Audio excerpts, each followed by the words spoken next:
Olá pessoal, eu sou Gesley Alves, sacerdote terreiro São Jorge Guerreiro, mestre de Umbanda e Quimbanda, e estou aqui para fazer mais um react. Essa é a segunda parte, praticamente. Nós acabamos de ver um vídeo sobre o embranquecimento aqui no Brasil. Eu falei que ia trazer mais dois, né? Eu provavelmente vai ser três. Achei um outro vídeo bastante interessante sobre o assunto, mas esse aqui é do Umbanda Boa. Nós já temos um histórico com esse canal aqui. E eu acho que talvez ele aprendeu alguma coisa. Vamos ver se ele aprendeu alguma coisa ou se ele continua com as ideias eugenistas de embranquecimento da Umbanda. Vamos lá ver. É o Márcio Caim, né? Eu já refutei aqui ele uma vez. Ficou só para os membros, mas esse é público, então vou um pouco mais leve aí nas críticas, para não receber nem strike nem processo. Mas vamos juntos, né? Porque é uma autoridade da Umbanda na internet, né? Lembrando que ser autoridade da Umbanda na internet não significa ser de toda a Umbanda, tá? Ele só é popular aqui na internet. Na vida real, poucos o conhecem. Mas vamos lá, ele está influenciando muitas pessoas. Vamos ver qual é a opinião dele sobre o embranquecimento da Umbanda, um assunto tão polêmico, tão sensível, principalmente vindo de alguém que já fez tantos vídeos nitidamente racistas. Bom, então vamos lá. Me diga uma coisa, você acredita que Zélio de Moraes foi o fundador da Umbanda? Ou não acredita? Você viu a matéria da BBC Brasil no dia 31 de dezembro sobre isso?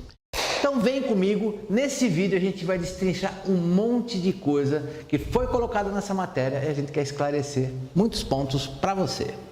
Então essa matéria da BBC foi colocada no aniversário da Umbanda e foi, se não me engano, o David Umbanda que escreveu ou foi citado lá como não aceitar essa questão. E o David, ele tem um canal aqui também no YouTube chamado... Coloca aí, David Umbanda, vocês vão achar. Vou deixar aqui na descrição também. O que acontece? Ele tem um canal e ele tem uma sequência de vídeos sobre isso também que eu tô querendo reagir. Comenta aqui se vocês conhecem já o David Umbanda. Caso contrário, vai lá. O Instagram dele eu tenho certeza que é David Umbanda. O resto vocês vão ter que procurar aí.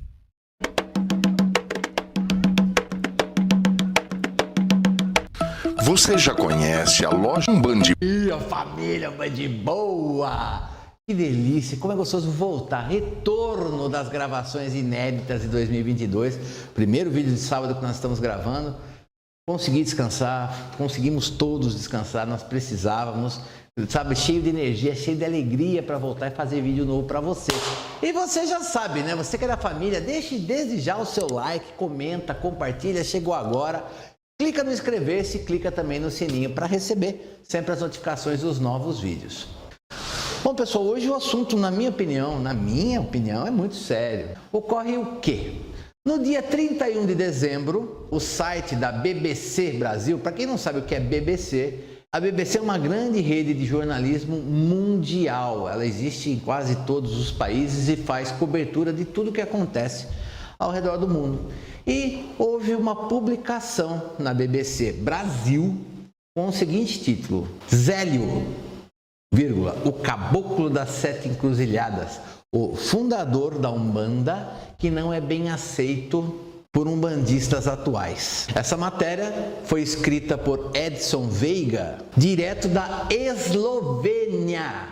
Eu quero chamar atenção para isso, tá? Para falar do resumão do que a matéria trata, ela fala de um possível embranquecimento da Umbanda, onde Zélio de Moraes teria sido um mito construído para atender os anseios de umbandistas das décadas de 60 e 70 principalmente. Eu acho que já começa errado essa matéria no próprio título, quando eles colocam Zélio, o Caboclo das Sete Encruzilhadas, o fundador da Umbanda que não é bem aceito por umbandistas atuais. Do jeito que foi colocado, pessoal, dá a impressão que Zélio e o Caboclo das Sete Encruzilhadas são a mesma pessoa. E a gente sabe que Zélio era um ser encarnado, o Caboclo era uma entidade desencarnada e eram pessoas totalmente diferentes. Tá, mas só é assim porque a revista, o jornal em si, a matéria, não é de cunho religioso e sim social.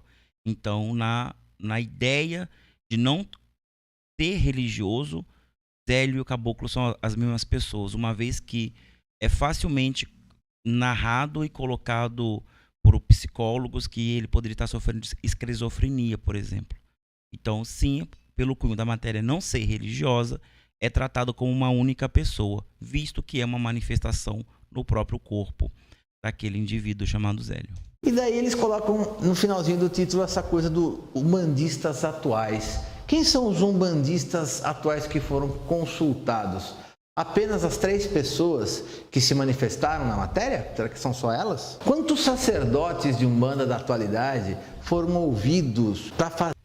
Primeiro que essa questão da democracia de opinião, ela não é válida, tá? Ela não é válida porque é muito fácil você pegar um povo, uma massa que foi alienada por mais de 5 séculos, que é a história do Brasil, e perguntar para ela sobre aquilo que ela foi alienada a vida inteira. Tem muito preto que é racista, mano. Tem muita gente, tem muita indígena que é a favor do massacre indígena. As pessoas não se veem na sua própria classe. Então você quer que eu pergunte para quem? Para a comitiva de Zélio? Para a comitiva do Alexandre Comino? Para a manifestação dos umbandistas do Umbanda de Boa? Essa galera é a galera alienada, né? Que provavelmente não deve ter estudado história, muitos não estudaram, alguns têm interesse e ignoram, como ele mesmo fala. E lá no comecinho ele falou sobre da onde o cara escreveu a matéria. Cara, fato é fato, nós estamos na era digital. Não importa da onde você está. Você consegue fazer estudos muito mais profundados se você tiver interesse na Noruega sobre o Acre do que de fato estando no Acre sem interesse nenhum. Como, novamente, ele vive a Umbanda e não percebe o que se passa.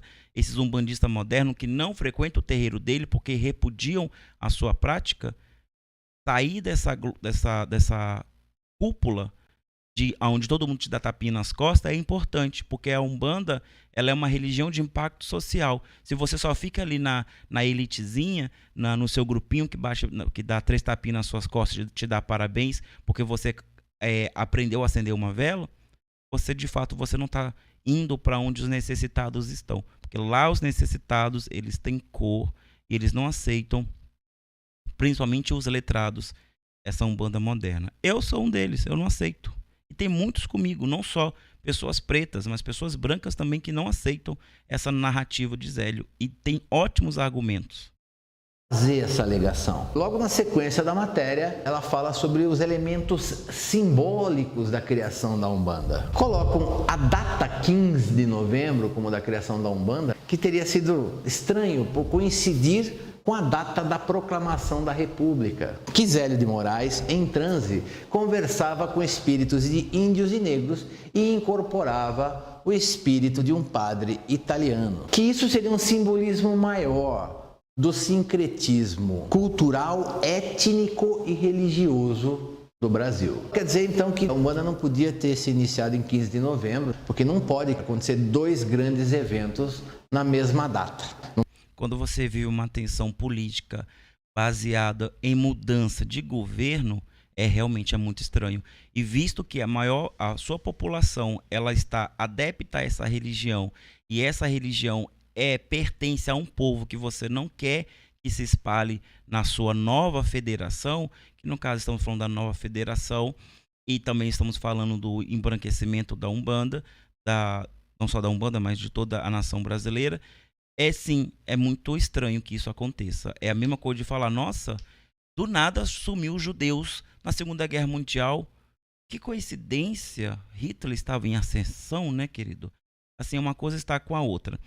É só juntar os 2 pontos. Faz todo sentido a tese da criação desse dia, porque dias históricos no Brasil sempre foram apagados. Sempre é substituído um herói, um símbolo de uma resistência por um símbolo de submissão. Tá? Não pode acontecer, é contra a lei, eu acho, não sei. Eu achei isso absurdo. E pelo assunto ser tão sério, ele está sendo muito irônico, né?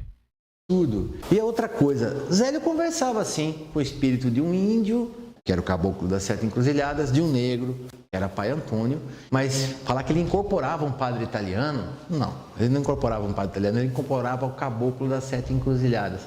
Olha, E para ter voz na mesa kardecista, ele teve que falar que da sua última reencarnação, ele foi um padre jesuíta cumprindo missões em terras amazônicas e por escolha dele, ele veio na roupagem do caboclo das 7 encruzilhadas e é daquela forma que ele deveria ser homenageado e respondido.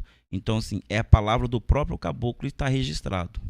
pessoal, lembra vocês que na sua primeira manifestação, o caboclo das 7 encruzilhadas falou que em uma encarnação passada havia sido Gabriel Malagrida, um padre italiano que inclusive teria caminhado pelo Brasil, teria pregado no Brasil.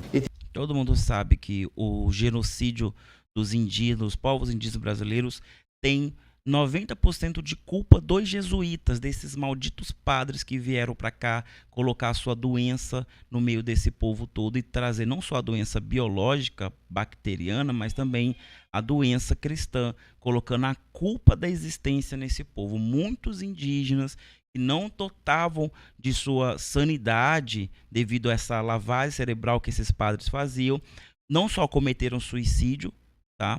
Não só se voltaram contra os seus irmãos, mas até hoje se propaga a ideia de que indígena odeia indígena. Tudo vem desse amor cristão que esse padre traz. E a ideia de reencarnação, ela não é própria da Umbanda, não é própria dos cultos africanos. A ideia da reencarnação vem de Kardec, então já vem com uma ideia de kardecismo. Como é que esse homem já sabia dessa ideia, dessa doutrina de kardecismo, sendo que era a primeira vez que ele pisava naquele ambiente?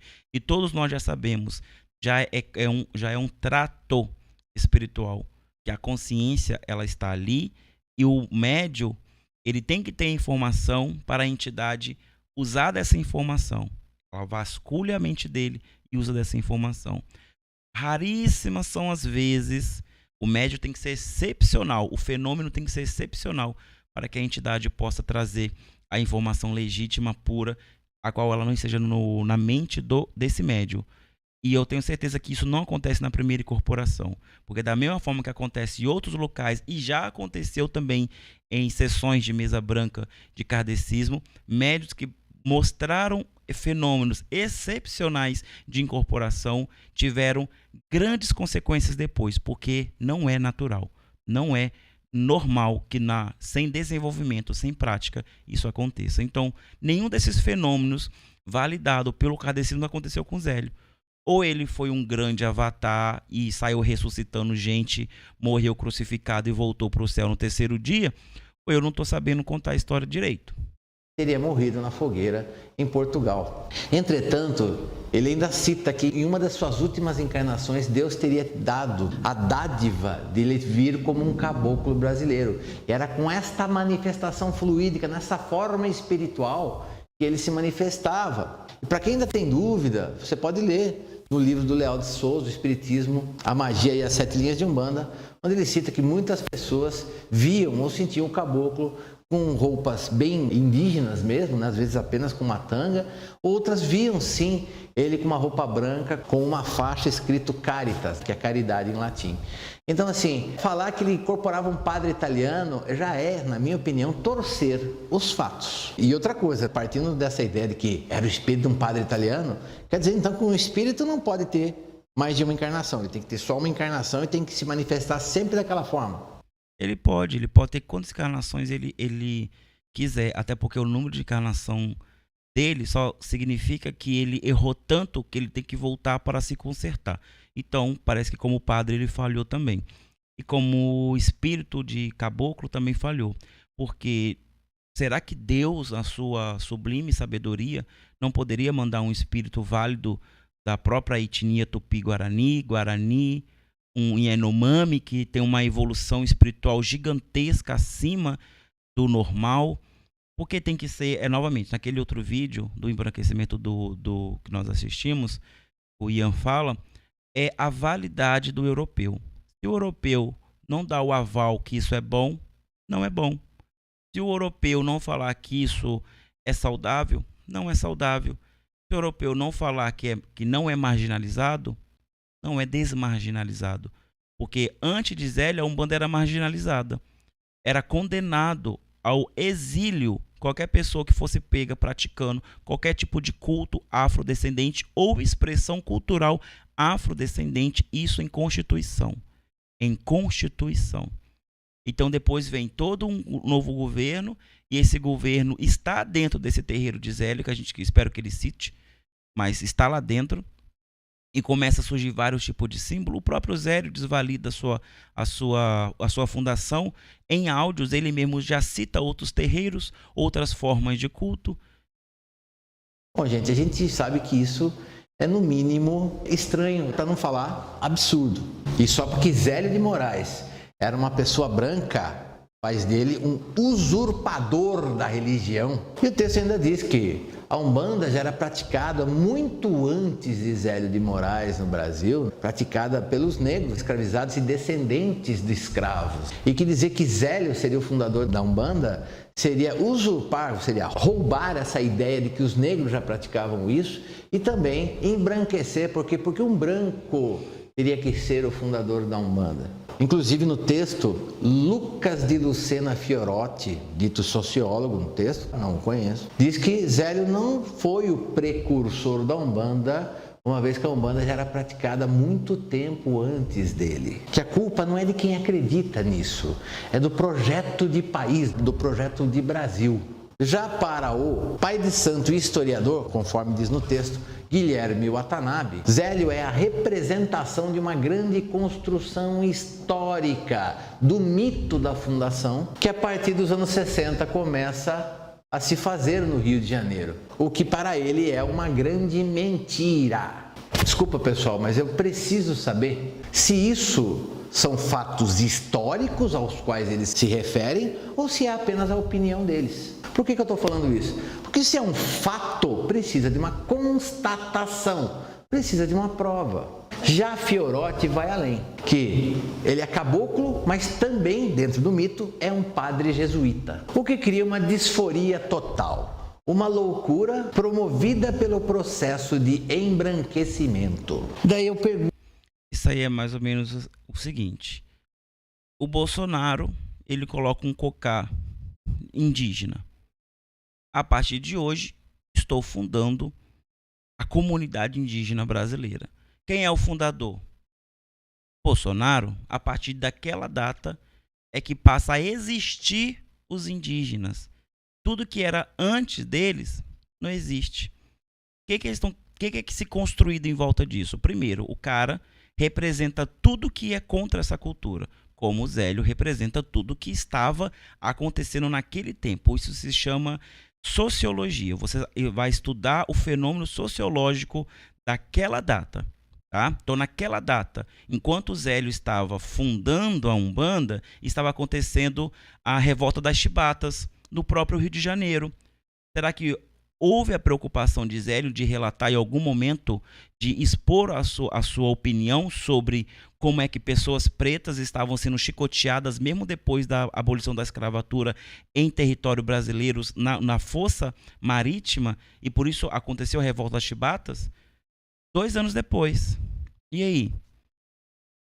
Então, é desproporcional. Então, sim, Zélio é a representação de tudo o que estava acontecendo de ruim com essas pessoas. Aí você pega o culto dessas pessoas e ele se apropria. Existe, sim, chama-se eugenia. Foi instalado no Brasil. O Brasil foi um grande sítio, um grande laboratório da eugenia científica, do racismo científico da Europa para o mundo, onde queriam provar que as raças humanas tinham uma hierarquia e a raça branca estava superior, e com o processo de miscigenação dessas raças, você poderia embranquecer um povo e torná-lo assim então evoluído.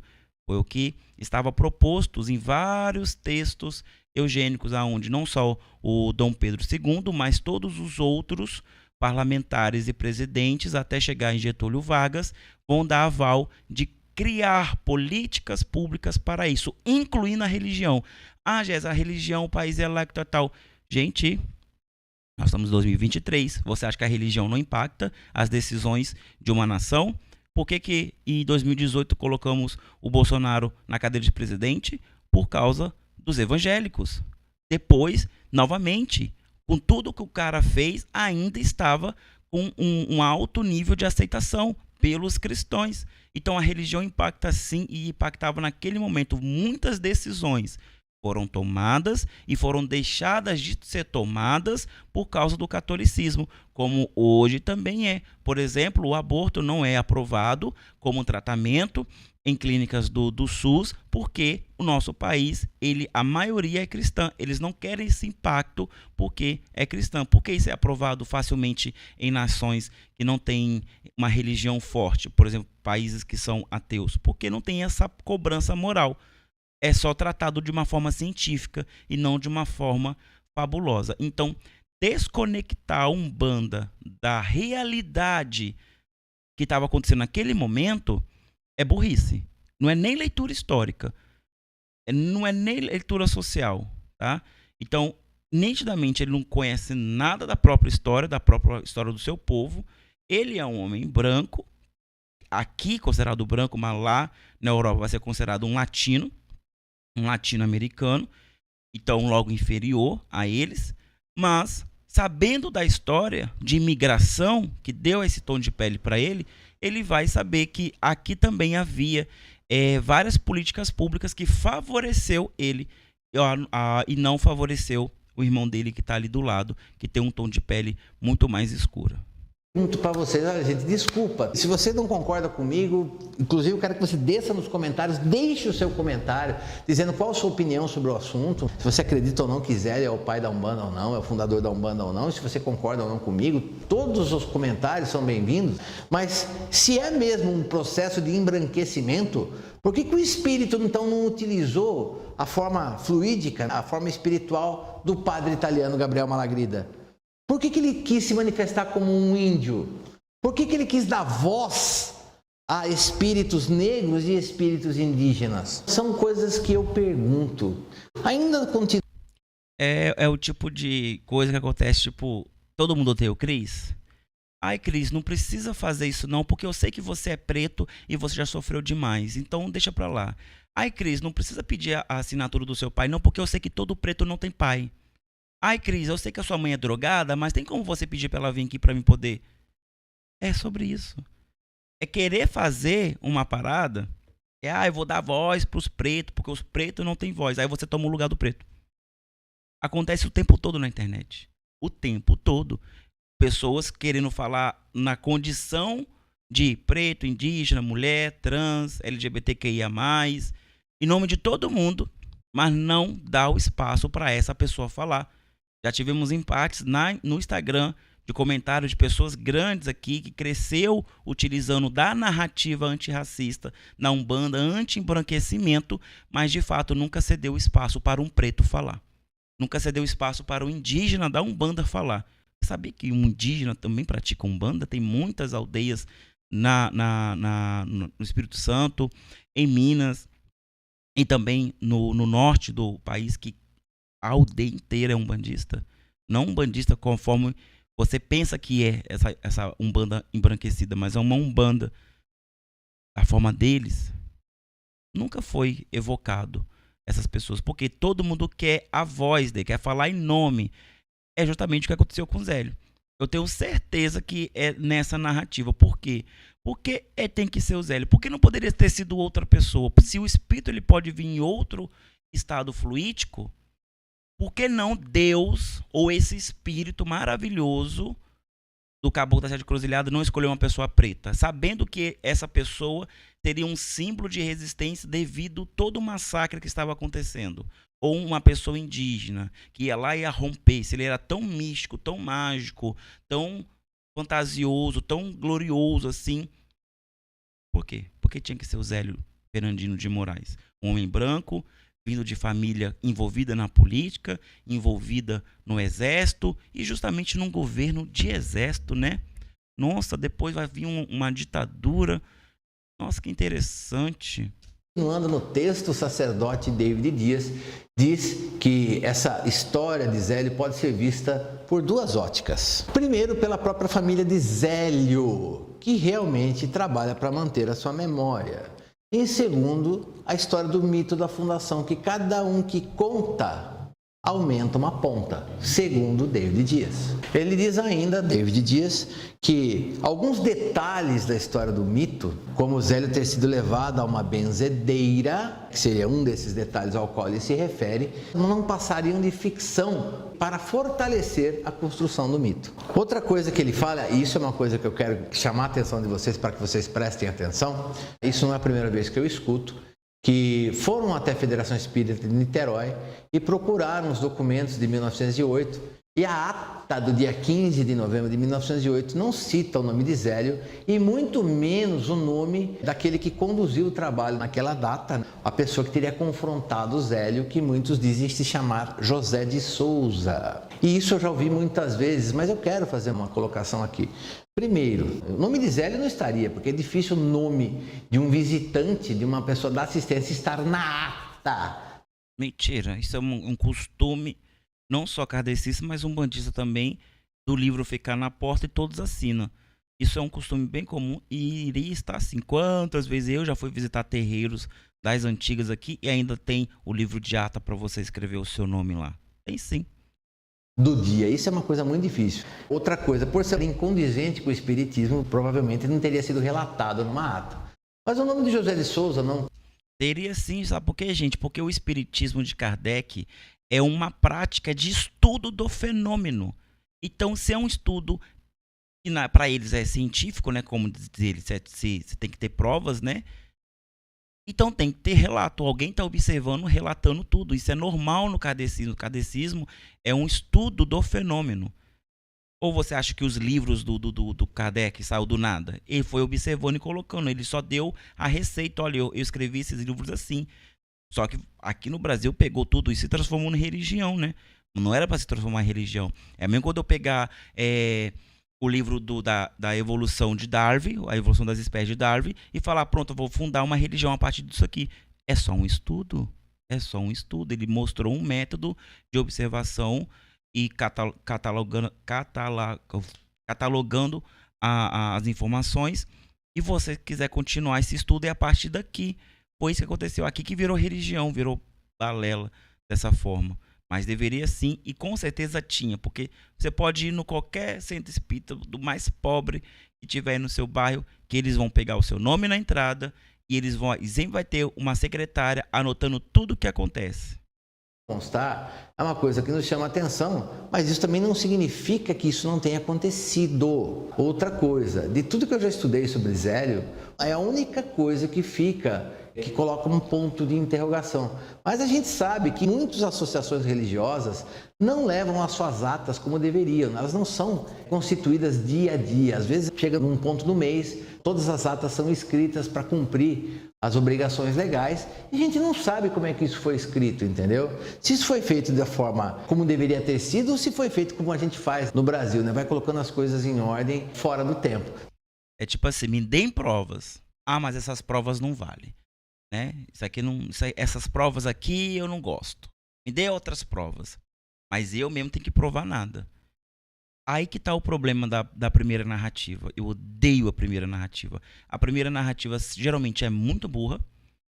E depois, quem tem que vir, alguém que vai se incomodar com essa narrativa, e ela não vai poder só vir e dar a narrativa dela. Ela tem que refutar.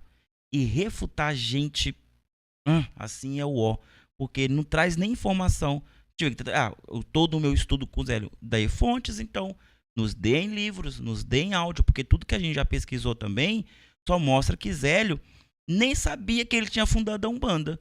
Por isso eu nem coloco a culpa no Zélio. O Zélio não sabia. Isso foi uma invenção a partir da década de 60 e o David Dias está certo. Foi uma invenção a partir da década de 60. Tanto que o orixá na Umbanda só vai ser popularizado na década de 90. Vocês estão contando uma coisa de pouquíssimo tempo atrás, tá bom? Se foi fora do tempo, fica difícil refletir a verdade. Então, pelo amor de Deus, pelo amor de Deus. O estudo da história está aí para isso. A gente consegue estudar as pirâmides do Egito mais de 10 mil anos atrás, mas consegue ver um negócio que aconteceu em 1908. Para. Sim, eu ainda tenho muito interesse em ir até um dia a Federação Espírita de Niterói para ver esse documento, e para ver os documentos da época. Mas assim, também nunca ninguém fez um tratado falando sobre esse assunto. Já vi muita gente falar, mas não vi ninguém mostrar um estudo, falar, tá aqui o estudo, tá aqui a cópia do documento, entendeu? Eu não vi ninguém fazer isso até hoje. O David Dias faz. Vai lá no canalzinho dele, tá lá. Tem muita gente junto com ele fazendo. Sabe qual é o problema? É não aceitar, porque não aceitar é te colocar numa posição onde você estava errado o tempo todo. E é um pequeno detalhe que você não quis identificar. Sabe por quê? Porque não pertence à sua dor. E isso, David, David não, o Márcio Caim, é normal, meu velho. É normal. A gente erra o tempo todo. A gente reproduz erro o tempo todo. Nós nascemos sobre erro o tempo todo. Mas enquanto uma pessoa está falando, ei, eu estou sofrendo aqui. Ei, a sua mentira está me massacrando. Ei, isso aqui está matando o meu povo. Aí você vira e fala, não, isso é mentira. Não, isso não é verdade. Então, se você praticamente não só desvalida a dor do outro, mas como a propaga o chicote que está causando essa dor. Porque você é o influenciador. Você é um cara inteligente, instruído. Você pode muito bem parar um pouquinho do seu tempo ir lá pesquisar. Eu tenho certeza que se você ligar para o David, que mora em São Paulo também, e falar, David, olha só, eu estou confuso com a sua pesquisa. Vamos sentar, nós dois como autoridade Umbanda, e vamos conversar sobre isso. Vamos tentar nos entender para que nós possamos parar essa dor. Mas parece que não. Parece que não funciona assim. A narrativa tem que ser mantida, porque Zélio sair como fundador, essa mentira ser desconstruída, não vai desvalidar a Umbanda que você cultua hoje. Mas ela vai validar um povo que sempre sofreu nessas terras. Então, o que você prefere? Perder um ícone branco que valida a sua religião ou devolver um pouco de dignidade para um povo que o tempo todo foi saqueado? E olha que a gente só estava falando de Brasil, tá? Eu poderia ir até 15 mil anos atrás, até o povo de Kemet, a qual sempre foi roubado as suas ideias, a sua criatividade, a sua arquitetura, a sua filosofia pelos povos europeus, tá? Então, assim, falta um pouco mais de empatia. E empatia é um dom divino. Então, talvez São Francisco de Assis, que está aí do seu lado, possa te abençoar com um pouco disso. Hoje. Eu acho que só por isso, só por um detalhe que ainda não foi esclarecido, é muito complicado você questionar toda a obra da história da vida de uma pessoa como foi Zélio, por causa de apenas um único detalhe. E o David Dias ainda fala que a figura do caboclo das 7 encruzilhadas apresenta incongruências. E quando eu falo incongruência, estou falando em informação conflituosa. Quando eu falo que o caboclo das 7 encruzilhadas apresenta incongruências, é como se eu dissesse que ele apresenta-se de forma conflituosa com a própria manifestação indígena. Só que ele fala isso, mas ele não aponta quais são esses detalhes conflituosos, o que eu achei bem triste, porque eu acho que faltou para enriquecer a matéria e mesmo porque eu queria saber quais são essas incongruências. A incongruência é o seguinte, é você vir com uma representação indígena, mas todo o seu culto é católico. Então, para quem você vem com uma roupagem indígena, se você de fato quer vir para catequizar um povo? Por que o caboclo da 7 encruzilhadas, então, quanto espírito indígena, não veio trazendo ritos indígenas, como, por exemplo, o toré? O toré é um fenômeno indígena moderno, baseado na cultura ancestral indígena, que vai dar muito mais força à Umbanda do que a própria existência total de Zélio de Moraes. Mas o caboclo da 7 encruzilhadas praticamente ignorou. Isso é incongruência. É quando você fala para uma pessoa preta que você ama o povo dela. Tipo assim, o povo é dela, não é seu. Entende? Mas você ama, tudo bem. Você não é racista. Eu até tenho amigos pretos, isso é incongruência. Você quer falar a favor, mas de fato você acaba dando tropeços nas suas próprias ideias. É o que ele faz. Então, se isso fosse tão importante, ele deveria ter trago os cultos muito mais presente indígena, não os católicos, para dentro da Umbanda. É isso que o David está tentando dizer para você. que eu mesmo não conheço. E o texto segue na matéria. Daí o texto escreve assim: segundo especialistas, e eu estou querendo saber quais são esses especialistas, Você que não é. eu não sei se ele estava se referindo às pessoas do texto, eu não sei o que faz deles especialistas em Umbanda. Achei que o Edson Veiga foi muito temerário nessa colocação, mas ele diz lá: segundo especialistas, a história de Zélio como fundador da Umbanda foi uma construção que passou a tomar forma nos anos 60, quando o médium, quando o Zélio, já era idoso. E agora vamos a alguns fatos históricos citados na matéria. Em 1961, a jornalista Lília Ribeiro publicou no jornal, num periódico chamado Macaia, toda a história de Zélio, a qual ela tinha feito com várias entrevistas, inclusive gravadas em fita cassete. Inclusive, existem algumas obras no Brasil que tem a reprodução escrita do que foi dito nessas entrevistas. E a Lília Ribeiro era um bandista, estava ligada à tenda de Umbanda Luz, Esperança e Caridade. Ela foi a primeira que publicou de forma aberta a história de Zélio. Por isso que eles falam que tudo isso começa nos anos 60. E depois, em 1978, a revista Planeta publica uma grande matéria mostrando como se iniciou a Umbanda em nosso país, isso em comemoração aos 70 anos de Umbanda. Na sequência dessas duas citações históricas, o Lucas Fiorotti afirma que Zélio, a partir disso, se torna uma figura importante para a Umbanda hegemônica.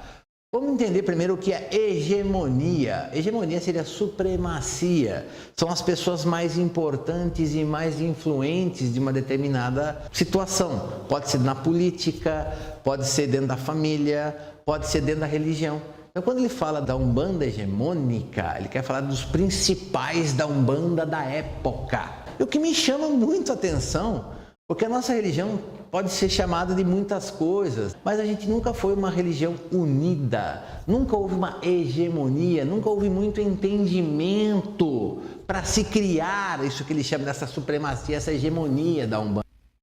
Jura? Nossa, conta. Ai, Jesus dos crentes, dá-me paciência, Pai. Francisco, dai força. Vamos lá. A hegemonia não quer dizer fraternidade. Nós não literalmente vamos nos unir aqui para sermos superior a você. Isso pode ser feito a partir de um pequeno grupo, de uma pequena ideia. Isso vai sendo propagado, tá bom? De repente vocês que estão assistindo não saibam, mas até a década de 90, antes da chegada da internet, da popularização da internet no Brasil, revista era algo muito popular. Mas só que revista não era uma coisa que pobre lia. Sabe por quê? Porque uma revista era muito cara. Às vezes você tinha que comprar uma revista por R$50, R$50 era muito dinheiro. Eu lembro, eu sou dessa época. Revista era muito cara. Então acontecia que algumas revistas umbandistas eram fabricadas com papel um pouco piorzinho para ser vendidas.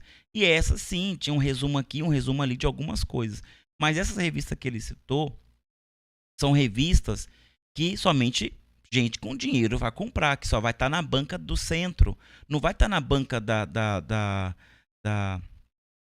praça, que todo mundo passa e pega, lê e tal. Não, isso aí nem era popular na época. E esses áudios que ele mostra, que ele fala, esses áudios são incríveis. Eu acho que deveria ser um patrimônio da Umbanda, esses áudios, porque ali deixa muito bem claro que Zélio não sabia que ele fundou a Umbanda.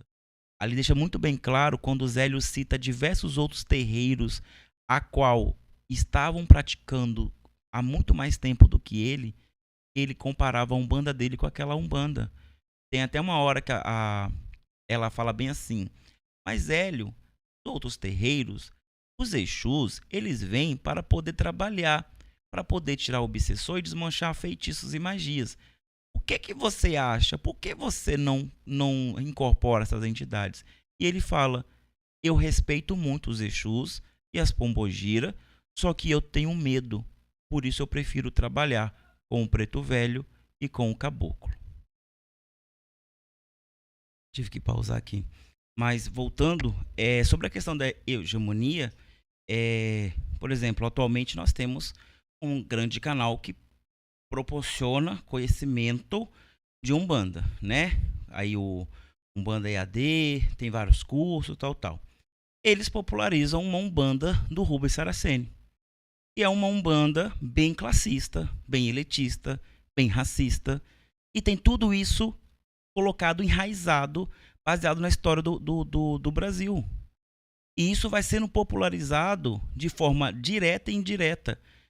E quando essas pessoas que estão reproduzindo esse conhecimento, essa forma de ver a Umbanda de uma forma não ancestral africana, indígena, brasileira, e sim de uma forma eurocêntrica, quando eles chegam num terreiro tradicional, desvalidam, desumanizam o que está acontecendo ali.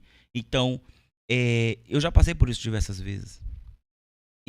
Como ele mesmo está fazendo, você tem que ter não só o argumento, não só o conhecimento, não só a vivência, não só a ancestralidade, mas você tem que ter a fonte. Tá, mas quem é que valida isso aí que você está falando? Porque o que ele valida é o que o Alexandre Comino fala, é o que o Rubens Saraceni fala, que veio da casa de Zélio de Moraes. Então, assim, é assim que funciona. Isso é hegemonia. Então, existe sim uma elite, porque se eu pego, por exemplo, você, e você faz uma divulgação de um livro, esse livro vende, não vende? Isso é hegemonia. Então, você consegue manipular a opinião do povo, a opinião de quem lhe segue. Se quem lhe segue é uma porcentagem de quem faz essas escolhas dentro da religião, então é um pensamento hegemônico.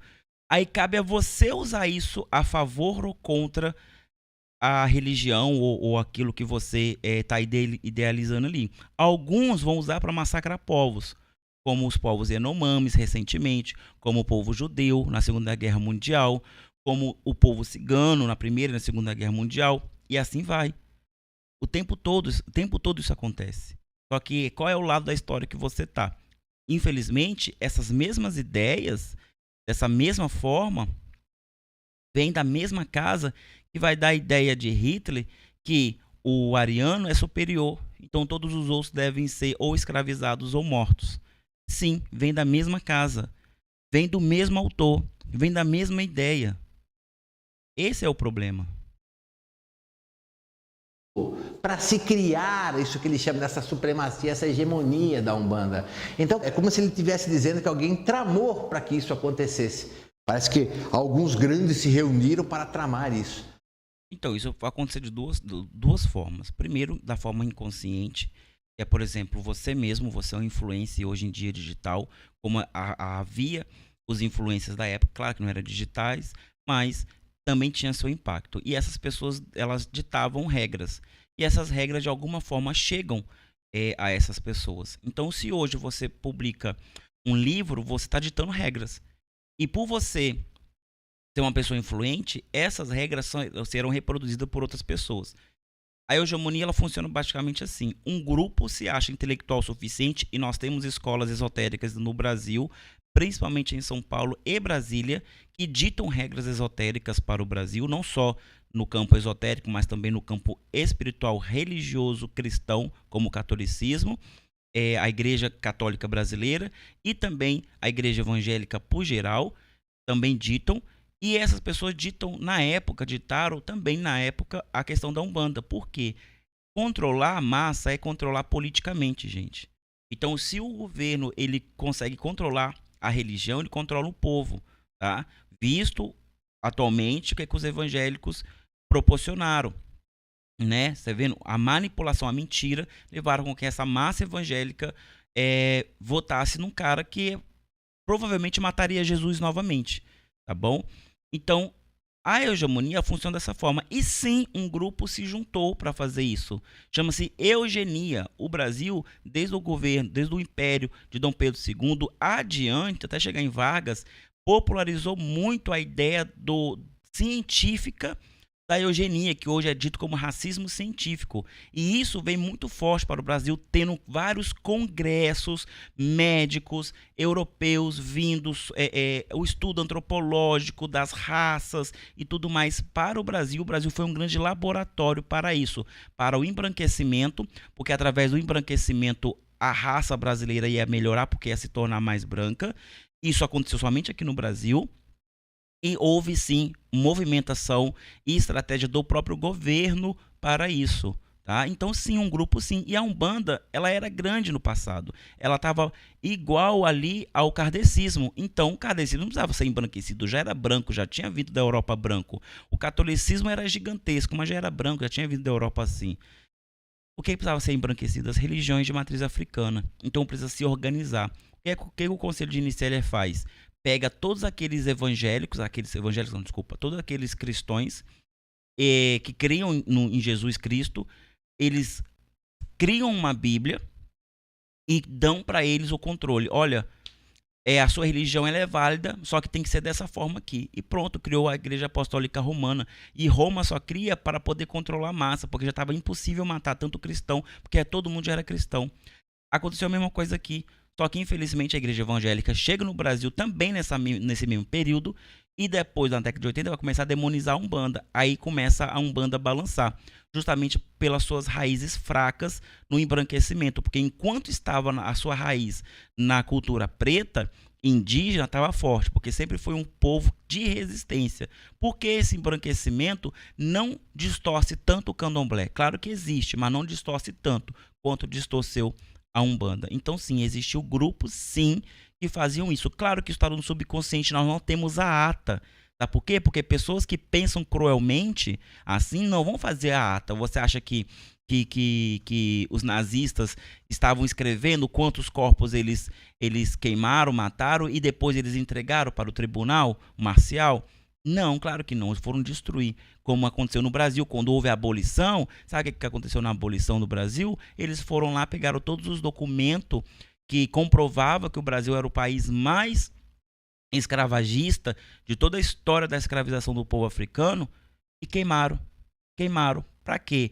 Caso houvesse a restituição dessas pessoas, como aconteceu nos Estados Unidos, nós não tivéssemos a informação de quem escravizou quem. Por isso que queimaram. O Brasil é especialista em apagar a sua própria história. É por isso que as fontes são complicadas. Mas quando você junta B mais A, você sabe que é Bá, não dá K. Sempre vai dar Bá. E a gente faz ginásticas mentais porque eu tenho certeza que você vê essa história com muito afeto, né? Porque valida muita coisa para você.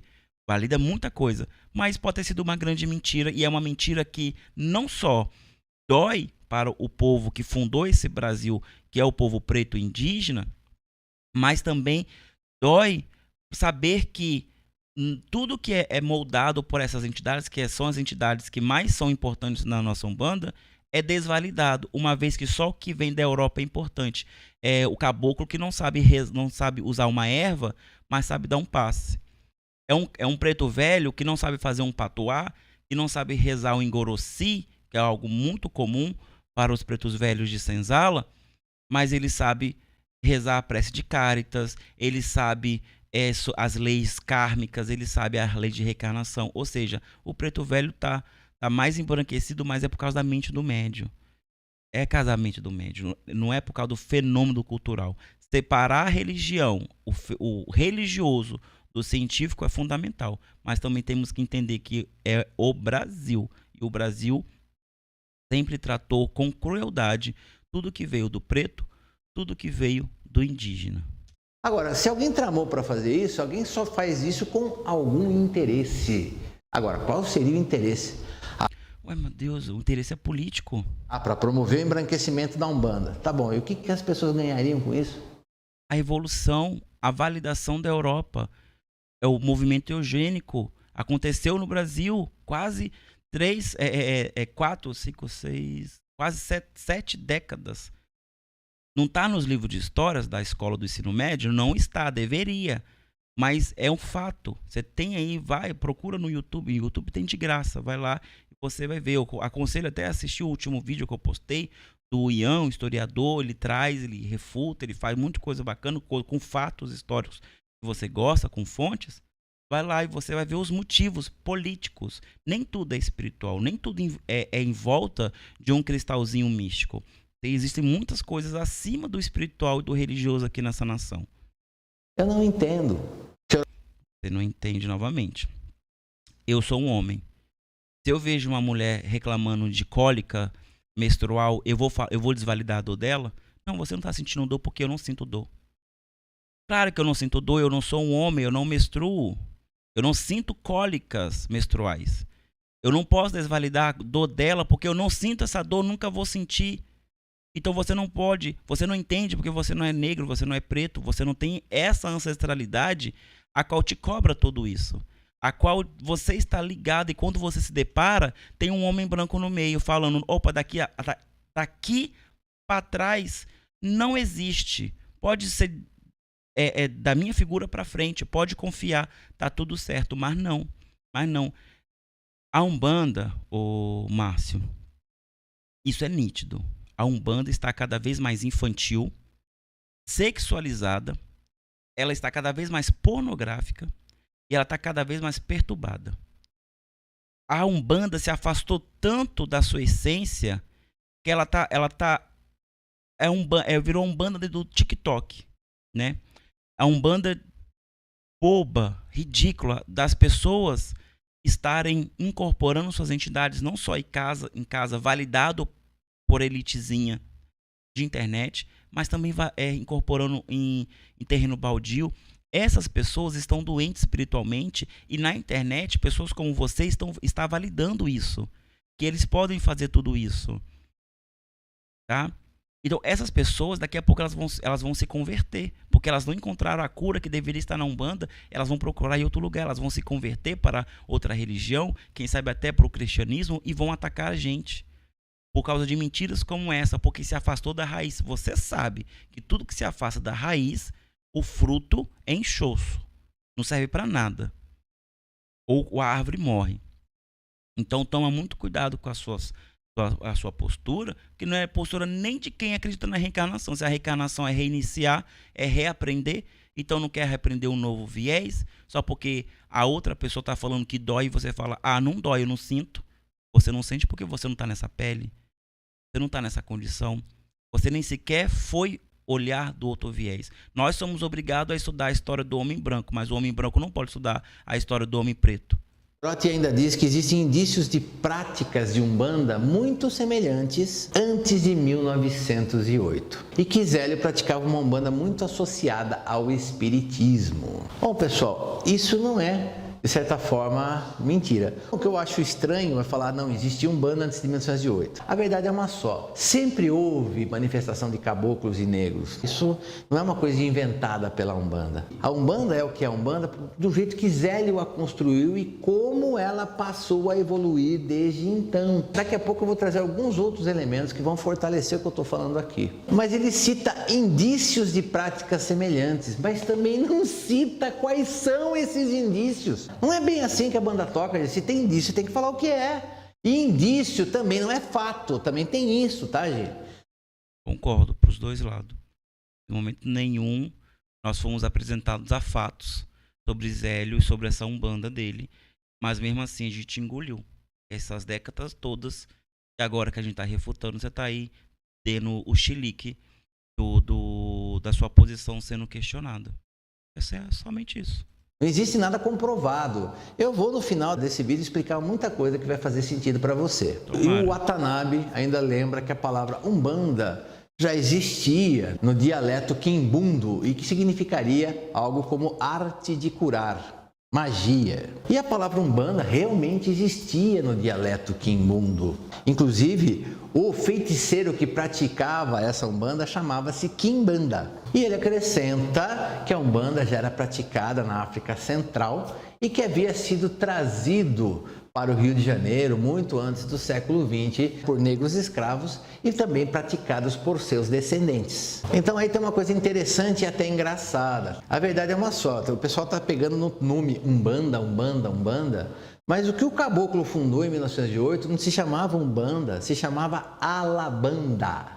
E depois de alguns anos, as próprias pessoas chegavam para o caboclo das Sete Encruzilhadas e falavam assim, chefe, esse nome Alabanda, por quê? O caboclo falava que Alabanda era, Alá era Deus, Banda somos nós. Alabanda, Deus conosco.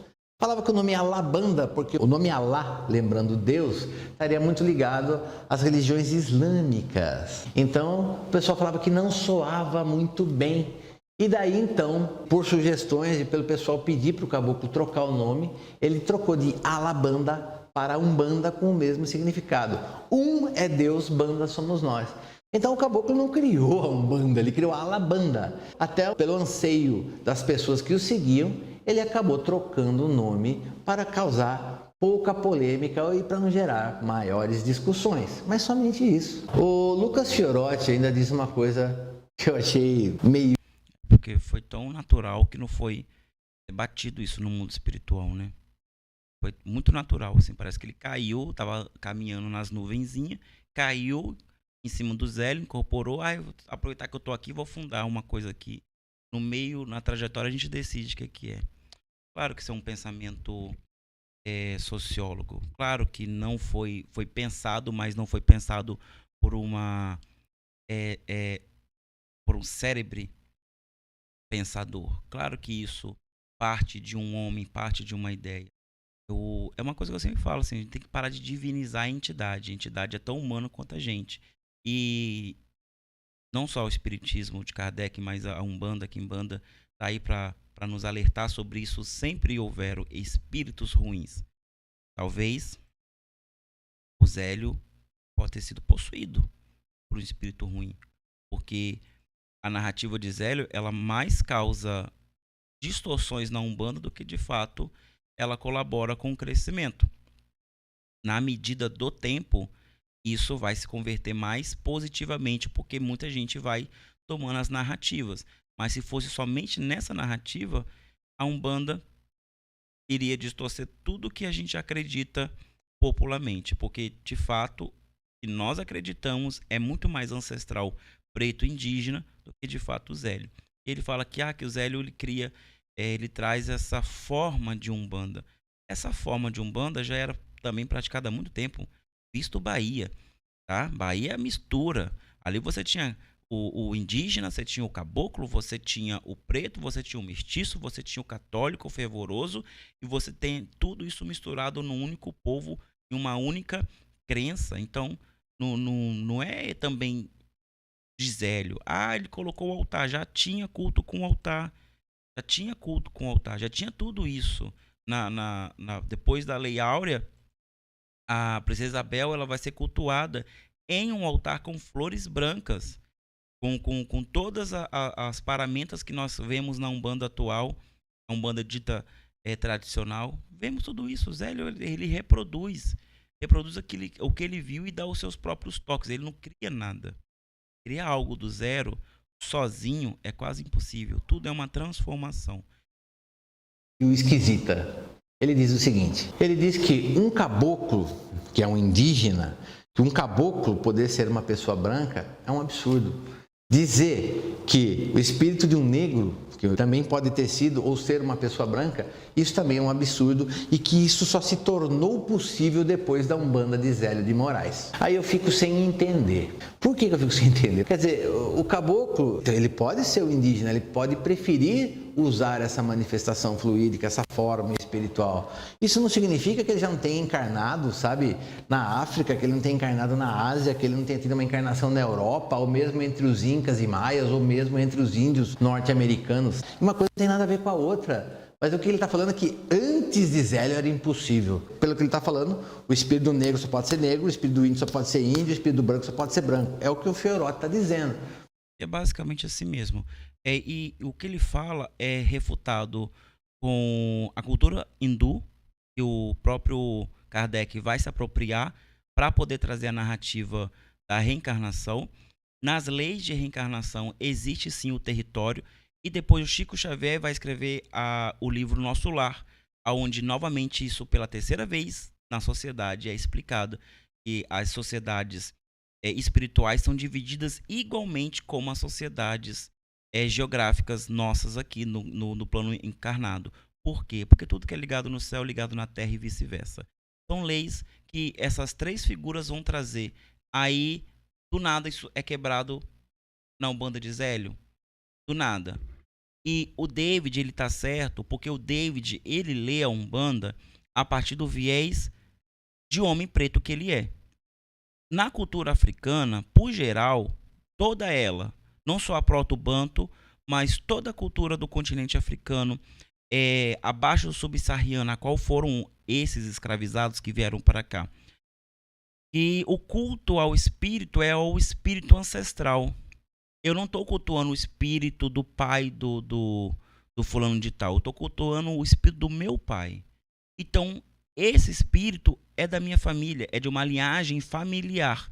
Então, claro que nós vamos dividir o mesmo conceito de etnia, o mesmo conceito cultural, o mesmo tudo. Então, essas culturas africanas, dessas nações africanas, vão vir para cá com essas ideias. Então, por isso que o preto velho, ele é preto. O caboclo, ele é indígena. O cigano do Oriente, ele é do Oriente. Se ele está falando que ele é um mestre egípcio, ele é um mestre egípcio. Se ele é um doutor chinês, ele é um doutor chinês. Porque existe essa primazia, essa verdade da ancestralidade. Eu, como pessoa preta que não tenho descendência chinesa, na linha do cigano do Oriente, eu não vou receber um mágico chinês. Não vou. De repente eu receba uma pessoa que foi egípcia de acordo com a minha linhagem. Isso é da cultura africana. Por isso que você não entende. Porque você vê do viés Allan Kardec, que já é uma forma muito simplista da cultura hinduísta, a qual ele vai beber sobre a reencarnação. E você faltou a aula da africanização, a qual dá origem à religião que você tanto cultua, tanto ama e tanto fatura vendendo o curso. Eu não sei, eu acho isso absurdo. Se você concorda, eu respeito a sua forma de pensar, mas para mim não faz o menor sentido. Faz sentido porque sempre tem um lugar para uma pessoa branca. Sempre tem uma vaga de emprego, sempre tem uma cadeira, sempre tem uma oportunidade. Para o outro, não. Isso se chama eugenia. Nós fomos ensinados, tá? Baixa a bola, você aí, calma, não tem nada a ver com você. Tem a ver com a nossa educação como pessoas. O brasileiro, em geral, foi educado assim, a ser sempre serviente à pessoa branca. Isso é herança escravagista, isso é herança eugenista. Tá? Então toma muito cuidado com isso. Então sempre há um lugar para a pessoa branca. Por isso que ele nunca compreende quando é dito não para ele. Mas como assim você falou não para mim? Nunca ninguém disse não para mim. Pois é, na minha realidade o não é muito mais presente do que o sim. Porque na sua realidade tudo é possível. Na minha, nada é possível. Tá? Então tem que tomar muito cuidado desse local que você fala. Porque esse local que você fala é um local de muitos privilégios. Então, por isso que você não consegue ver muita coisa, porque você só consegue ver o topo da cabeça dos outros, porque você está acima delas, tá? Toma cuidado, tem que voltar lá para a raiz da Umbanda, da humildade, da caridade, sair um pouquinho do centro, só de pessoas bonitas e bem vestidas, e ir um pouquinho para os locais que precisa realmente da caridade espiritual. E lá tem pessoas que necessitam que você abaixe a cabeça para poder enxergá-las. Mesma coisa que eu falar assim, não... Eu, Márcio Caim, eu sou homem. Todas as minhas encarnações eu já fui homem. Isso é absurdo. Por que eu não teria vivido uma encarnação como mulher? Por que eu não poderia? Porque tudo isso faz parte do aprendizado do espírito. Várias culturas, várias situações, vários momentos de vivência, desde aquela coisa mais primitiva até as coisas mais elucidadas, mais instruídas, desde as situações financeiras mais precárias até as mais abastadas. Todas as experiências são importantes para o crescimento do espírito. Agora, falar que o espírito do negro não pode ter sido um branco, que o espírito de um índio não pode ter sido um branco, por que não pode? Concordo plenamente, mas tá aí uma das coisas que é refutada no livro dos médios, o livro dos médios do Allan Kardec, é sobre essa questão da reencarnação. Não existe gente o suficiente para ter sido reproduzido o suficiente, o máximo de experiência, tá? Então, sendo pessoas pretas aqui no Brasil, de sua maioria, e baseado no tempo que elas estão aqui e do tempo de gente que já nasceu, tá faltando espírito. Ou tem espírito aí incorporado em 3, 4 corpos e reencarnado em 3, 4 corpos, porque a conta não fecha, amigo. A conta não fecha. E vieram muito menos branco. Então, porque todo espírito... É engraçado isso. Não só você, mas outros já falaram isso. Já ouvi também até o próprio Alexandre Comino falar isso. Tá, mas o meu preto velho, ele é branco. O meu preto velho, foi um médico. Por que tem que ter essa validação? Por que é tão importante ter essa validação também? Tudo bem não ser, mas por que tem que ter essa validação? De ser um homem porque era tão preocupante para o Caboclo da Sete Cruzilhada ressaltar que ele na última reencarnação, olha, não se preocupe, eu estou como indígena, mas na última reencarnação eu fui um padre. Então, de alguma forma, eu estou certo, vocês podem acreditar em mim. É isso. É isso. Eu não tenho nada contra LGBTs, tenho amigos até que são. É sobre isso. Não sou racista, mas eu tenho amigos pretos, eu não sou. Só que ele lança isso, mas ele não explica o porquê que não pode. Então, essa coisa... É uma leitura ancestral, meu amigo. Tem um react meu aqui de um livro chamado 3.500 anos de cultura proto-banto. Vai lá, assista, vai ler cultura africana, vai ler filosofia africana, vai ler alguma coisa que está fora dessa esfera esotérica que você vai entender. De você lançar um monte de ideia no ar para mexer com a cabeça das pessoas, eu acho que é perigoso. Por isso que nós aqui no Band de Boa sempre tivemos a ideia de tudo que a gente fala, a gente mostra a origem, a fundamentação do porquê das coisas. Aí falando o homem que falou que Oxalá poderia ser cultuado porque era um deus branco. Olha, gente, não se preocupa. Oxalá é um orixá branco, ele é branco, pode ser cultuado. A resposta dele foi essa para a menina que perguntou sobre qual era a cor dos orixás. Tá?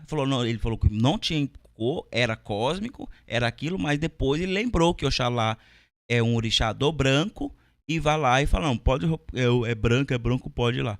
É esse mesmo cara. Então, assim, você não tem privo. Tudo bem, acontece os deslizes na internet, a gente fala, a gente grava, acontece muitos deslizes, mas, cara, tem coisa que passa muito feio.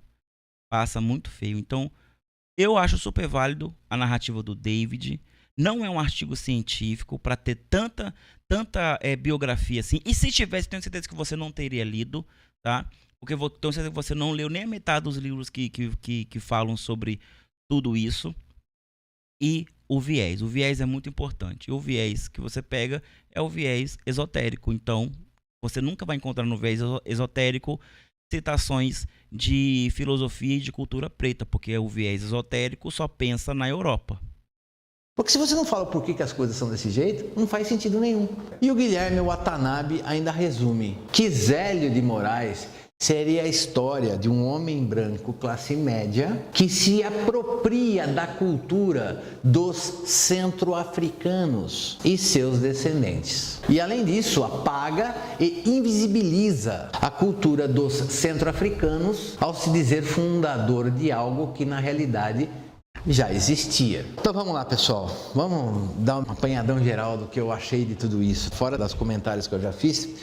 Muito me estranha um repórter da BBC que está situado na Eslovênia fazer essa matéria. Provavelmente fez à distância, fez por internet, mas como é que ele fez a amostragem? Como é que ele chegou nessas 3 pessoas? Globalização, querido. Da mesma forma que Pierre Verger, um francês, escreveu sobre o candomblé e revolucionou a forma com que o Brasil via o candomblé. Da mesma forma, globalização, internet, da mesma forma que você passa as suas informações, não tem problema nenhum.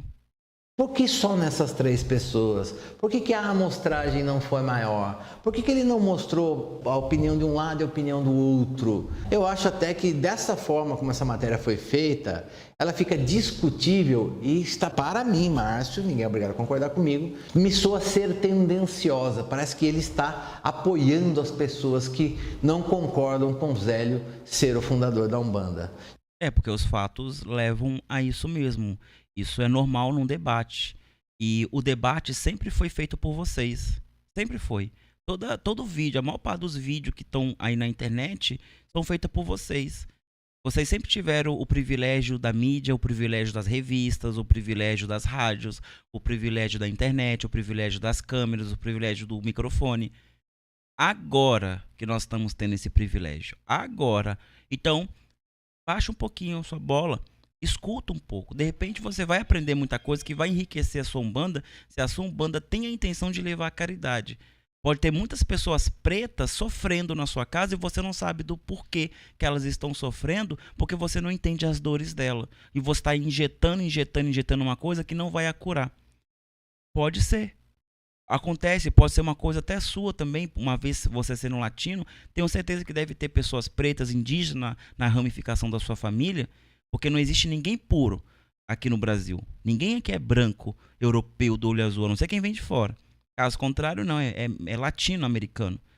Tem sangue de todos os tipos na sua veia.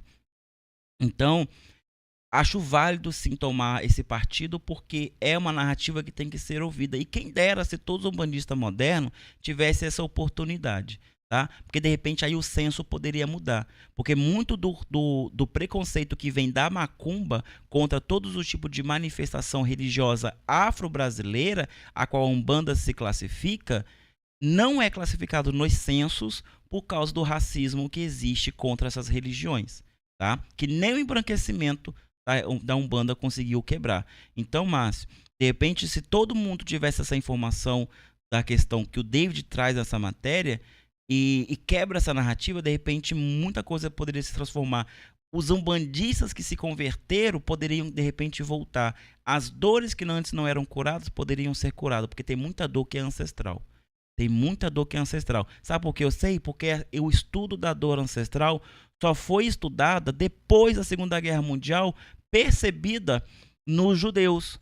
Porque quando a dor era no preto, que foi escravizado nos Estados Unidos, na América Central e no Brasil, quando essa dor era falada, quando essa depressão era citada, era só, isso é mentira.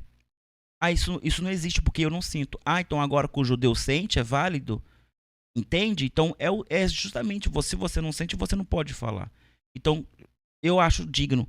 E sabe o que seria muito mais digno? Você tem 266 mil inscritos. Convido o David. O David mora em São Paulo, vai ser baratinho para vocês. Junta vocês dois, faz um debate. Junta vocês dois e trazam as fontes. Você tem um grande canal, ele tem um grande canal. Você é inteligente, ele é inteligente. E vocês têm dois viés. Vocês têm duas posições. Coloca aí. Coloca a sua mídia à disposição de um homem preto para ele falar a sua história, baseado em toda a história que o Brasil tem de apagamento da pessoa preta, tá bom? Aí sim, se você fizer isso, cara, nossa senhora, eu faço questão de pegar o ônibus e ir lá te abraçar, abraçar seu preto velho, abraçar o seu caboclo e bater palma, celebrar a sua evolução espiritual, porque com certeza vai ser algo grandioso. Sabe por quê? Porque ninguém faz isso. Todo mundo quer falar a favor do preto, a favor do indígena, do LGBT, mas ninguém quer dar espaço para, de fato, a gente falar, porque a gente tem boca para falar. Isso já me causa muita estranheza de um repórter da BBC da Eslovênia escrever uma matéria dessa e muito mais ainda, o editor da BBC autorizar a publicação dessa matéria. Preste atenção, eu não sou contra que ninguém tenha suas próprias opiniões e que nem que formulem suas próprias teorias. Isso faz parte da humanidade e isso nos ajuda a crescer. Mas assim, uma opinião não é um fator. Se alguém chegar para mim e falar assim, Márcio, você é ladrão. Só porque alguém falou que eu sou ladrão, eu não me torno ladrão, gente. É a opinião da pessoa. Agora, se é uma acusação, não é apenas uma opinião, tem que ter um fato. Você tem que me provar que eu sou ladrão. Eu acho que faltou colocar que isso é a opinião dessas pessoas. Porque não existe realmente nenhum embasamento. Eles não trouxeram nenhum fato. Eles não disseram quais são os indícios da Umbanda que existia antes de 1908. Será que esses indícios foram destruídos? Se hoje em dia é destruído os nossos terreiros, imagina aquela época. E tem registros policiais de perseguição de macumba desde aquela época. Falaram. Também não trouxeram nada que comprovasse as palavras deles. Então, quando é assim, isso não é um estudo, não é um tratado, não é nada, não é um fato, são opiniões. Sabe o que isso me lembra? Assim que aboliram a escravidão no Brasil, os pretos, olha que absurdo, os pretos saíram das fazendas. Que absurdo. E sabe o que os fazendeiros falaram? O preto é inferior porque ele é preguiçoso e não gosta de trabalhar. É basicamente isso. A narrativa está sendo retomada. Então, para ser retomada, você que tem que fazer o esforço de me provar. Porque ninguém me provou, cara, que o Zélio fundou a Umbanda. Ninguém me mostrou áudios dele falando. Por quê? Porque se o espírito era tão inteligente, por que não tinha um áudio ali para mostrar que ele realmente fundou esse negócio aí?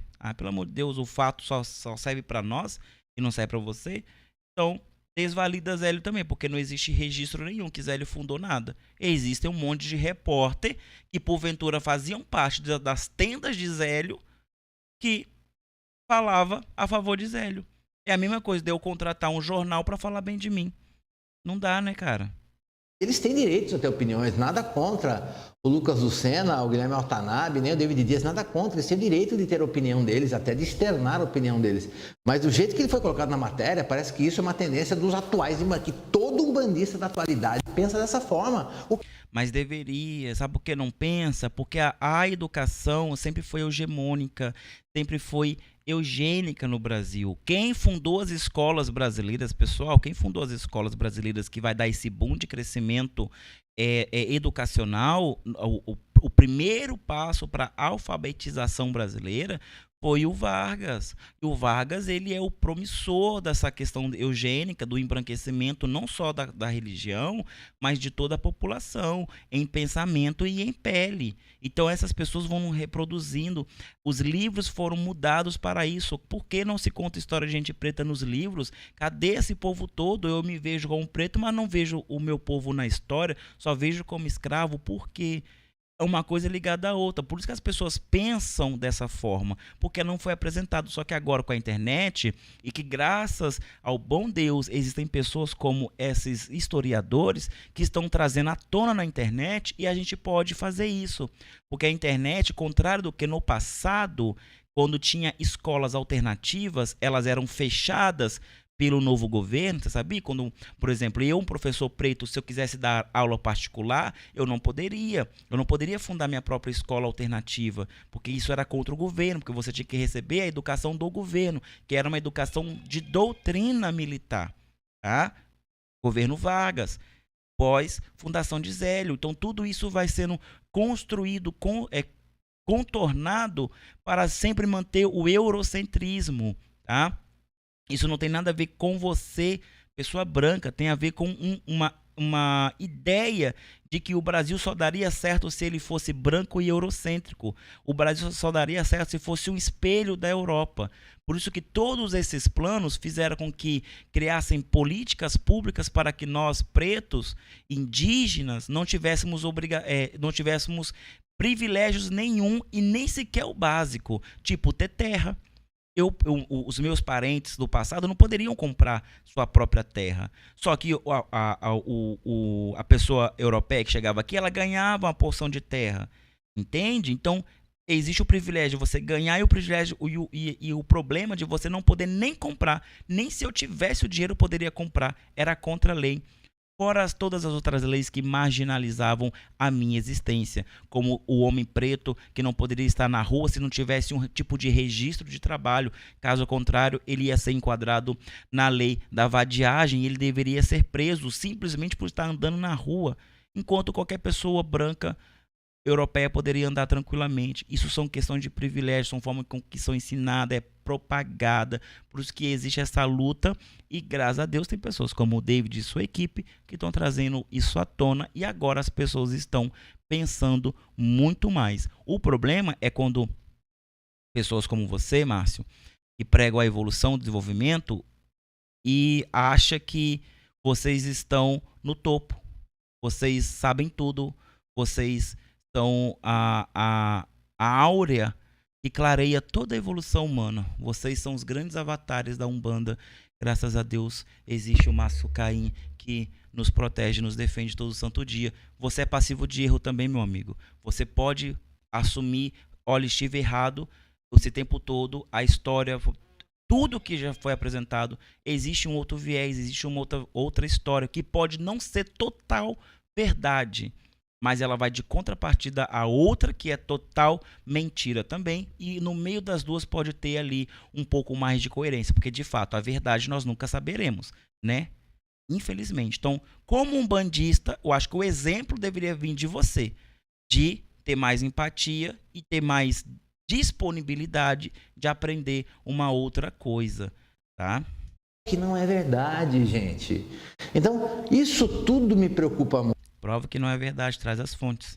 Muito. E eu vou aqui colocar a minha opinião, mas eu vou sustentar a minha opinião.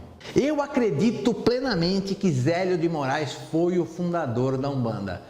Sabe por quê? Por causa desses motivos. É certo que no Rio de Janeiro, em primeiro lugar, mesmo antes de 1908, antes do século XX, existiam manifestações de pretos e índios e existia sim as macumbas cariocas, que eram religiões afro-brasileiras, que tinham um misto de muita coisa que vinha de candomblé, muita coisa que vinha de Angola puramente, e era uma manifestação típica do Rio de Janeiro. Mas não é possível que Zélio, com 17 anos, tivesse tido contato com isso, porque isso não era comum para as pessoas. Ninguém de família, Pessoas. ainda mais Zélio que vinha de uma família tradicional, da Marinha, uma família católica, que tinha um padre na família, ele não ia visitar, mesmo porque as macumbas cariocas não ficavam acessíveis. E Zélio não morava no Rio de Janeiro capital, morava então em São Gonçalo. Isso é importante da gente deixar claro. Hoje já não é perto você sair de São Gonçalo para o Rio de Janeiro. Naquela época, tanto mais difícil se tornava. Outra coisa, não existia essa coisa da velocidade da informação, não existia Google, não existia Facebook, não existia Instagram, não existia YouTube, não existia TikTok para o Zélio se atualizar. Não existiam livros que falavam sobre esse assunto, que eram de fácil acesso às pessoas. Se Zélio fundasse uma banda com 30 anos, aí a gente poderia até discutir muita coisa, mas com 17 anos, gente, ele estava se preparando para entrar na carreira militar na Marinha. Você acha que ele realmente ia sair procurando informação sobre religião para montar uma religião, que Zélio teria construído isso? Não. Então são coisas que tem que tomar muito cuidado para falar disso. Eu acreditaria nessa falácia se a manifestação ocorresse de uma forma espontânea e através da psicografia, no mínimo, da psicografia, porque aí ia prolongar a incorporação, e o caboclo da Encruzilhada ditasse toda a religião, assim como Moisés fez ao monte.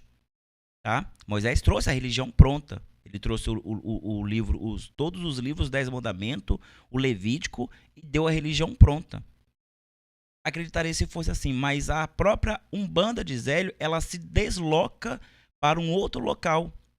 Tanto que os áudios que ele grava, ele fala, ele cita, olha, naquele terreiro, no morro tal, funciona assim. Naquele terreiro, no morro fulano de tal, funciona assim. Mas na minha casa, funciona assado. Ele entende que a Umbanda dele é diferente, a forma com que ele manifesta é diferente. O que vai dar o grande boom para o fenômeno de Zélio é que ele tem vários privilégios dentro da sociedade, como você mesmo falou, tradicional, da Marinha. A Marinha era muito bem paga nessa época, né? E muito me espanta ele ser da Marinha e ele não se espantar com a Revolução das Chibatas e tudo mais. E nem citar em nenhum momento isso, seria a mesma coisa de eu indígena, nunca citar a tentativa do massacre dos Yanomamis, coisa que eu nunca vou esquecer na minha vida, porque é um atentado contra a minha própria pessoa, uma vez eu sendo descendente indígena também. É a mesma coisa de um descendente de judeu nunca citar a Segunda Guerra Mundial. Não, esquece isso aí, esquece isso aí. Não, vou citar assim porque tentaram massacrar o meu povo, matar o meu povo. Vou citar assim para que isso nunca se esqueça. Então, assim, é muito estranho tudo isso. Então, é uma construção. Como você falou, não tinha rede social, não tinha nada. Então, era muito fácil você se guardar e não construir no tempo. Tanto que, quando a Umbanda é apresentada ao mundo, ela é completamente católica, kardecista, coisa que ele tinha muito contato, como você está dizendo, e era muito pouco carioca. Muito pouco da macumba carioca. E depois a macumba carioca vai se adaptando a essa nova vertente e vai se transformando. E ainda há macumba carioca autêntica, tá? Não acabou. Não acabou. Só que popularmente as pessoas falam que é Umbanda, tá? Mas não acabou. A existência da minha família já prova isso. São 4 gerações de sacerdotes de macumba, de quimbanda na minha família. E hoje a gente fala, tem que falar com Umbanda, falar Umbanda, porque a quimbanda se tornou luciferiano do Satanás. Então assim, a gente corre para todos os lados e sempre está sendo demonizado ou desumanizado de alguma forma. Fora tudo isso, nós temos mais um detalhe que é extremamente importante e que vem a favor de Zélio. Em 1906, o escritor João do Rio escreveu um livro, As Religiões no Rio. O João do Rio era um jornalista, ele fez uma grande pesquisa no Rio de Janeiro sobre todas as religiões, cita claramente as macumbas cariocas, mas em momento nenhum o termo Umbanda é encontrado no livro dele. Por quê? Porque a palavra Umbanda não era utilizada em religião, meu Deus do céu. Isso só começa a acontecer, não é nem em 1908, porque em 1908 começa a Labanda. Somente provavelmente em 1910 e 1911, quando o caboclo muda o nome da religião para Umbanda. Antes disso, ninguém utilizava o nome Umbanda. Então isso fica a favor de Zélio de Moraes. Zélio de Moraes fundou diversas tendas. Muitas, inclusive, contaram com o próprio dinheiro de Zélio. E Zélio era classe média, ele não tinha dinheiro sobrando para gastar dinheiro à toa. Inclusive, Zélio sempre teve uma vida muito controlada, ele não teve uma vida abastada em momento nenhum. São coisas que as pessoas não falam sobre Zélio. De chegar até casa de Zélio, receber a pessoa de noite, doente, ele pede para a filha dormir com a outra filha para cuidar dessa pessoa enferma durante a noite. Ninguém questiona em momento nenhum o caráter bondoso de Zélio. Isso, eu até defendo o Zélio quando isso é jogado na mesa. Ninguém duvida que ele tinha boa intenção, ninguém duvida que ele foi um homem caridoso, ninguém duvida que ele sim foi um instrumento da espiritualidade no seu contexto de sociedade. O que nós questionamos é a construção do mito Zélio de Moraes como fundador, patrono da Umbanda. Tá? É isso que se questiona. Porventura, uma igreja evangélica é cristã? É. Uma igreja católica brasileira é cristã? É. A Igreja Apostólica Romana é cristã? É. Todos são cristãos. Quem fundou o cristianismo? Foi Jesus? Não, foi Roma, né? Que Roma que cria todo o cristianismo. Então, desvalida Jesus. Jesus não existiu. É da Igreja Católica Apostólica Romana do século III adiante? Claro que não. Jesus estava lá. Ele é o promissor de tudo, é dele que deriva tudo. É a mesma coisa, alguma coisa falar assim, não, a partir de Roma, século III, Conselho de Nicéia, não tem mais Cristo, não tem mais Jesus, agora é só Cristo crucificado ali, a imagem de gesso, pronto, acabou, e tudo mais adiante é nosso. Claro que a ideia era fazer isso, mas estudando a história sabemos que não é. A figura central é o que vem antes. Essas culturas, elas foram marginalizadas, tem que levar isso em consideração, de que os privilégios que o Zélio tinha, de usar ou não usar, deixar de usar, é válido. Hoje em dia, é difícil uma pessoa preta conseguir um terreno para fazer a sua casa, quem se quer fazer a sua umbanda, a sua quimbanda, o seu candomblé. Imagina aquele tempo que era proibido por lei ter. Então você não pode colocar pau a pau. Ah, não existia antes porque não tem registro. Cara, a gente estava correndo porque a polícia estava querendo matar a gente simplesmente por existir. Diferente de hoje em dia? Claro que não, mas lá era um pouquinho pior porque não tinha rede social, ninguém tinha celular, ninguém tinha voz. Entende? É se colocar nesse papel histórico também, tá? E são coisas que ninguém fala de Zélio. E isso existem relatos em livros sobre essas passagens da vida de Zélio. Por que ele teria fundado tantas tendas que chamava-se tenda espírita? Justamente porque era para ser um espiritismo mais aberto, onde a voz do índio e do negro fosse ouvida como espíritos benfeitores também. Outra coisa que ninguém conta é que Zélio de Moraes, quando o caboclo começa a Umbanda, ainda na sala da casa do Zélio, os primeiros médiuns que vieram eram principalmente negros. Negros que não queriam mais as macumbas cariocas, procuravam uma coisa mais dirigida, mais fechada na caridade e na bondade. E outros negros que... A caridade e na bondade, porque a macumba carioca era do mal, era perversa, é uma leitura racial, cara, social. E prova, cadê os registros? Cadê o livro de ata? Cadê? Tá lá, Maria José... mulher preta, estou aqui para fazer a caridade em nome da bondade. Pelo amor de Deus. Ou não eram permitidos nos centros espíritas, ou... Tem foto, tá? Tem foto, eu coloco no Google foto aí. Templo do Zélio de Moraes na época de Zélio de Moraes. Você conta no dedo a quantidade de pessoas que você está citando aí. Haviam sido expulsos desses centros espíritas, acusados de baixo espiritismo. Então, a Umbanda começou com muitos médiuns negros e negras e também começa dando voz para índios e para negros. Olha, gente, desculpa, isso para mim não é embranquecimento, gente, isso aí é inclusão. Zélio e o Caboclo das Sete Encruzilhadas criaram uma religião que incluiu, deu espaço, deu voz para o negro, para o índio, espírito, deu... Desde que ele fosse branco na última reencarnação. Isso é falácia. Já existia, você me falou que já existia antes. O problema é que o povo que incorporava esses espíritos é que não tinha voz. Tudo bem o preto se manifestar como espírito, porque tadinho, ele é preto, ele tem que evoluir. Desde que ele incorpore num corpo de uma pessoa branca? É isso que quer dizer? Porque antes já tinha, você me falou que tinha. O samba Angola, Quimbanda, a macumba e muitos outros. O jongo, o famoso jongo do Rio de Janeiro, onde surge Maria Mulambo, tão apraciada, agraciada na Umbanda hoje em dia. Ué, ela só tinha voz se incorporada num corpo branco? Pelo amor de Deus, isso é falácia, isso é besteira, beirando eugenia, beirando justamente o embranquecimento, que leva a sua mente a pensar dessa forma. Isso não é nem fato aqui que vai comprovar, Zélio, essa inclusão. Não vai dar inclusão nenhuma nisso. Até porque para validar o indígena ele teve que falar que foi um padre antes.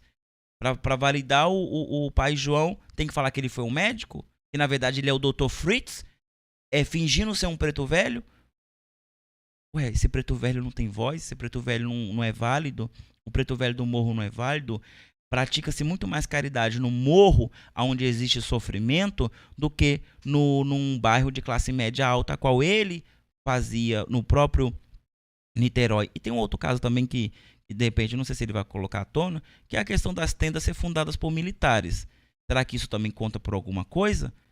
Porque o investimento não era só de Zélio, não. Não era só de Zélio, não. E a Marinha sempre foi muito bem paga. Voz para o negro, que ainda não era bem visto, sendo os negros ainda hoje passam por discriminação e racismo, você imagina em 1908. E Zélio abriu as portas para tudo isso. O Caboclo das Sete Encruzilhadas. Obrigado, Zélio. Obrigado por isso. Ai, meu Deus. Obrigado. Obrigado, Zélio. Obrigado. Muito obrigado. Muito obrigado. Ai de mim se não fosse Zélio de Moraes. Ai de mim. Acolheu todas essas pessoas. Em 1933, Leal de Souza escreve também já o livro. Leal de Souza, que era jornalista, que era médium formado por Zélio, que foi inclusive o primeiro dirigente da segunda tenda fundada por Zélio Caboclo, que era a tenda espírita Nossa Senhora da Conceição. Leal de Souza, em 33, escreve o livro O Espiritismo, a Magia e as Sete Linhas de Umbanda, onde ele fala sobre Umbanda, ele fala sobre Zélio Caboclo das Sete Encruzilhadas com muita informação. Sabe, é tanto detalhe. Em 1939, Zélio cria a Federação Espírita de Umbanda do Brasil. E ele criou não para fazer sucesso, não para ganhar dinheiro, mas para proteger os terreiros de Umbanda a terem liberdade de culto durante o Estado Novo de Getúlio Vargas.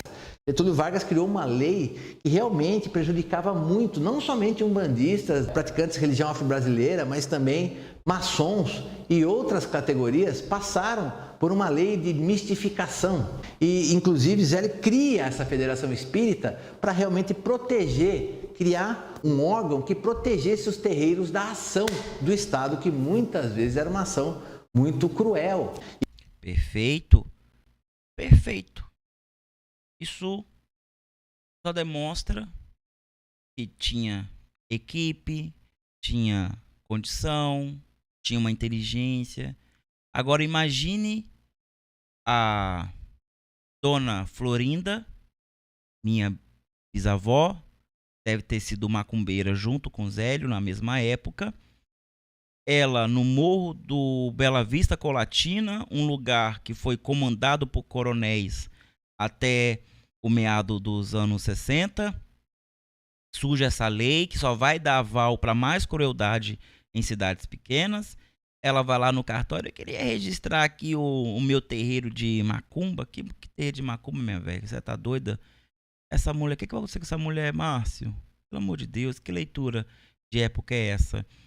Se um povo não tem uma condição de ter voz, não é eu pegando o espaço dele que eu vou dar voz. Sabe? Ah, boa ideia, cara. Boa ideia. Eu vou escrever um livro de como uma mulher tem que ser mulher. Baseado na minha experiência como mulher, claro, nossa, genial. E a partir deste momento, só é mulher quem seguir as regras do meu livro. Porque eu escrevi um livro. É lógico que é válido.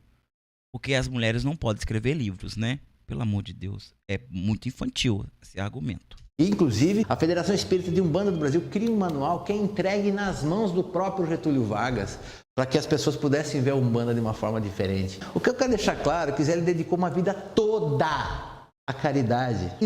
Perfeito, ninguém argumenta contra isso. O problema não é isso. Zélio não foi um parasita. Ele teve o seu ativismo político e cultural perfeito. O que é questionado é a origem disso. A origem desse culto. Porque tem que ser centralizado nele essa figura. Não é justo. A mesma coisa que tentam validar Paulo como uma figura muito mais importante do que o próprio Jesus Cristo. Já vi gente validando, olha, não, Jesus falou isso, não, mas o Paulo falou isso aqui, cara, mas Paulo é um discípulo. O mestre que falou, o que o mestre falou é mais importante. Novamente, é dar aval a Paulo e não a Cristo. Nunca exigiu louros, e inclusive em 1941 ele é uma das pessoas que articula a instituição do primeiro Congresso Nacional de Umbanda no Rio de Janeiro em 1941. É Zélio que é um dos grandes articuladores de tudo isso. Então Zélio estava no papel central das primeiras tendas de Umbanda, da primeira Federação Espírita de Umbanda, do primeiro Congresso Nacional de Umbanda, mas ele nunca quis louros para ele só queria trabalhar, ele só queria que a Umbanda se espalhasse. E muito disso foi orientado pelo próprio Caboclo das Sete Encruzilhadas. Talvez realmente não quisesse os louros, né? Mas quem é que vem depois quer, né? Porque essa narrativa ela é usada para favorecer. Não, pode acreditar em mim, porque eu venho da tenda de Zélio de Moraes. Quem é Zélio de Moraes? É esse homem humilde que deu portas para as pessoas pretas, para os espíritos de pessoas indígenas, tal. Pelo amor de Deus. É lógico que isso não ia acontecer. Como eu já falei várias vezes, o problema não é a existência de Zélio. Zélio foi uma ferramenta para que isso acontecesse. O problema é o que vem depois de Zélio. Que essas pessoas que vão se apropriar da sua própria história para colocar ele num papel de herói, de fundador, do mito fundador, para posicionar, olha, tudo bem, nós não vamos tanto para o lado africano porque a Umbanda é fundada por uma pessoa branca. Então por isso que a gente não vai adotar tanta filosofia africana, porque pessoa branca. A gente não vai olhar muito para a cultura, para a história do preto velho, do indígena, do baiano, do boiadeiro, que são todas pessoas que vêm da mesma raiz. Porque foi fundado por uma pessoa branca. Você tem que me escutar, você tem que comprar o meu curso, o meu livro, porque eu sou uma pessoa branca. É isso que está explícito. Não é o problema, não é Zélio. O problema não é o caráter de Zélio. Qualquer um que estude Zélio vai entender que o cara foi bacana, foi gente boa. Eu acredito nisso. Mas que ele foi usado como instrumento para um plano hegemônico depois, sim, principalmente pelas casas esotéricas. Casas esotéricas essas de São Paulo que vão bancar vários livros de Rubens Saraceni para poder embranquecer um pouquinho mais a Umbanda, que já não estava tão branca, embranquecer. E não só embranquecer a Umbanda, mas também embranquecer o orixá. Não, melhor do que embranquecer o orixá é jogar o orixá pro cosmos, porque aí não pertence a ninguém. Aí a gente pode usar da forma que quiser e pode vender da forma com que quiser. Tá bom? Tá bom? Entendeu como funcionou a questão? Então, qualquer argumento contra o caráter de Zélio não é bem-vindo nesse debate. O debate é histórico e como é que a figura dele foi usada. Da mesma forma com que a figura de Jesus foi usada para poder destruir toda a Europa medieval, baseada na igreja católica apostólica romana. A culpa é de Jesus? Não, a culpa é da igreja. É assim que tem que ser lido essa situação. Hoje, as pessoas simplesmente dizem que quando ele ficou idoso, ele quis o quê? Ele quis se mostrar? Falou, não, agora eu quero tudo que é meu. A pessoa não fez isso a vida inteira. Zélio nunca procurou nada, nunca ansiou por interesses materiais. Muito pelo contrário, foi a jornalista Lília Ribeiro que o encontrou, ele só falou a verdade para ela, de tudo que ele pensava Umbanda, de tudo como aquilo começou. Eu não vejo o problema das pessoas pensarem, embranquecimento da Umbanda, porque o santo católico na Umbanda. A Umbanda é uma religião que ela foi criada da base de religiões afro-brasileiras, como o candomblé, do espiritismo de Kardec, do nosso indigenismo e do catolicismo. Eu sei que as pessoas querem resistir a isso hoje em dia. Eu não tenho nada contra você resistir, gente. Mas assim, só porque você não quer, você quer que a sua verdade seja uma verdade universal. Isso eu concordo. Concordo plenamente com você. Uma coisa é uma coisa, outra coisa é outra coisa. A Umbanda por si só ela tem essas 4 raízes. as 4 têm que ser respeitadas na mesma proporção. O problema é quando essa proporção só vai para um lado, que geralmente é o kardecismo, onde tudo é englobado. E tem muita gente ainda que desvalida coisas da Umbanda porque não existe relatos no kardecismo. Então isso é ruim, né? Se você quer ou não imagem católica, é problema seu. É o seu terreiro, é a sua ancestralidade. Mas aqui a configuração pede. Mas isso aí são fundamentos de terreiro. Isso aí são ideologias de terreiro, ancestralidade de terreiro. Não tem a ver com a história geral. Uma coisa é eu ter raiva da Igreja Católica. Perfeito. Eu não quero ver santo católico na minha frente nem pintado de ouro. Mas outra coisa é a minha religião. Outra coisa é isso. Isso eu entendo. Eu entendo e eu também faço essa leitura que muita gente que defende a africanização da Umbanda quer africanizar ela também por um todo. Aí já não é a Umbanda brasileira. Aí já é a Umbanda proto-banto. Aí tem que ir muito, muito mais além do que 500 anos de Brasil. É mais de 3.500 anos para trás. Mas a Umbanda do Brasil, que se recria no Brasil, ela se impede imagens católicas. Que não seja no altar, como muitos não querem, mas que tem que ter uma representação também desse povo, é muito importante. Só porque para você é verdade e você quer que todo mundo engula a sua verdade igual abaixo, isso eu não concordo. Eu não concordo. Isso para mim só tem uma única explicação para que as pessoas batam tanto nessa história de essa Umbanda está embranquecida, Zélio não é fundador da Umbanda. Sabe por quê? Porque o caboclo das 7 encruzilhadas deixou uma coisa muito clara. Ele só deixou uma única linha de regra para a Umbanda, que a Umbanda seria manifestação do espírito para a prática da caridade. E isso amarra muita gente que quer ganhar dinheiro em cima de filho de fé, em cima de consulente, quer cobrar os absurdos em cima do que eu estou falando que está fazendo Umbanda, só que ele não quer ser questionado. Se você derruba o mito de Zélio, a caridade, que é o pilar central da Umbanda, vem abaixo. Isso aí é mentira. A caridade sempre foi base de muitos cultos afro-brasileiros, visto os beatos, visto as beatas, as rezadeiras, benzedeiras, que também têm origem matriz africana, que é a junção da matriz africana com o catolicismo, e muitas das vezes a cultura indígena com o catolicismo. Essa necessidade da religião ditar que eu tenho que ser bom, que é ruim, isso é do catolicismo, a gente dispensa. Na matriz africana não tem, só que não tem também o maniqueísmo banal, simplista, de que tudo é bem, de que tudo é mal. Se você vai cobrar, já é um problema seu, da sua casa. Existem 1000 coisas que vão acontecer a partir dessa decisão. E uma delas é a sua casa ficar vazia. Do que adianta você cobrar se você não vai ter ninguém para quem cobrar? Aí é outras leituras. Mas será que isso também valida a questão de você se apropriar de uma cultura de um povo, por exemplo, do orixá, e vender 1001 tipo de curso diferente para você? É pedrinha de orixá, incenso de orixá, essência de orixá, roupa de orixá, cor de orixá, e vender curso para essa pessoa, infantilizando, imbecilizando a mente espiritual dela, confiando que você vai entregar algo realmente construtivo. Não é o mesmo tipo de prostituição, Márcio?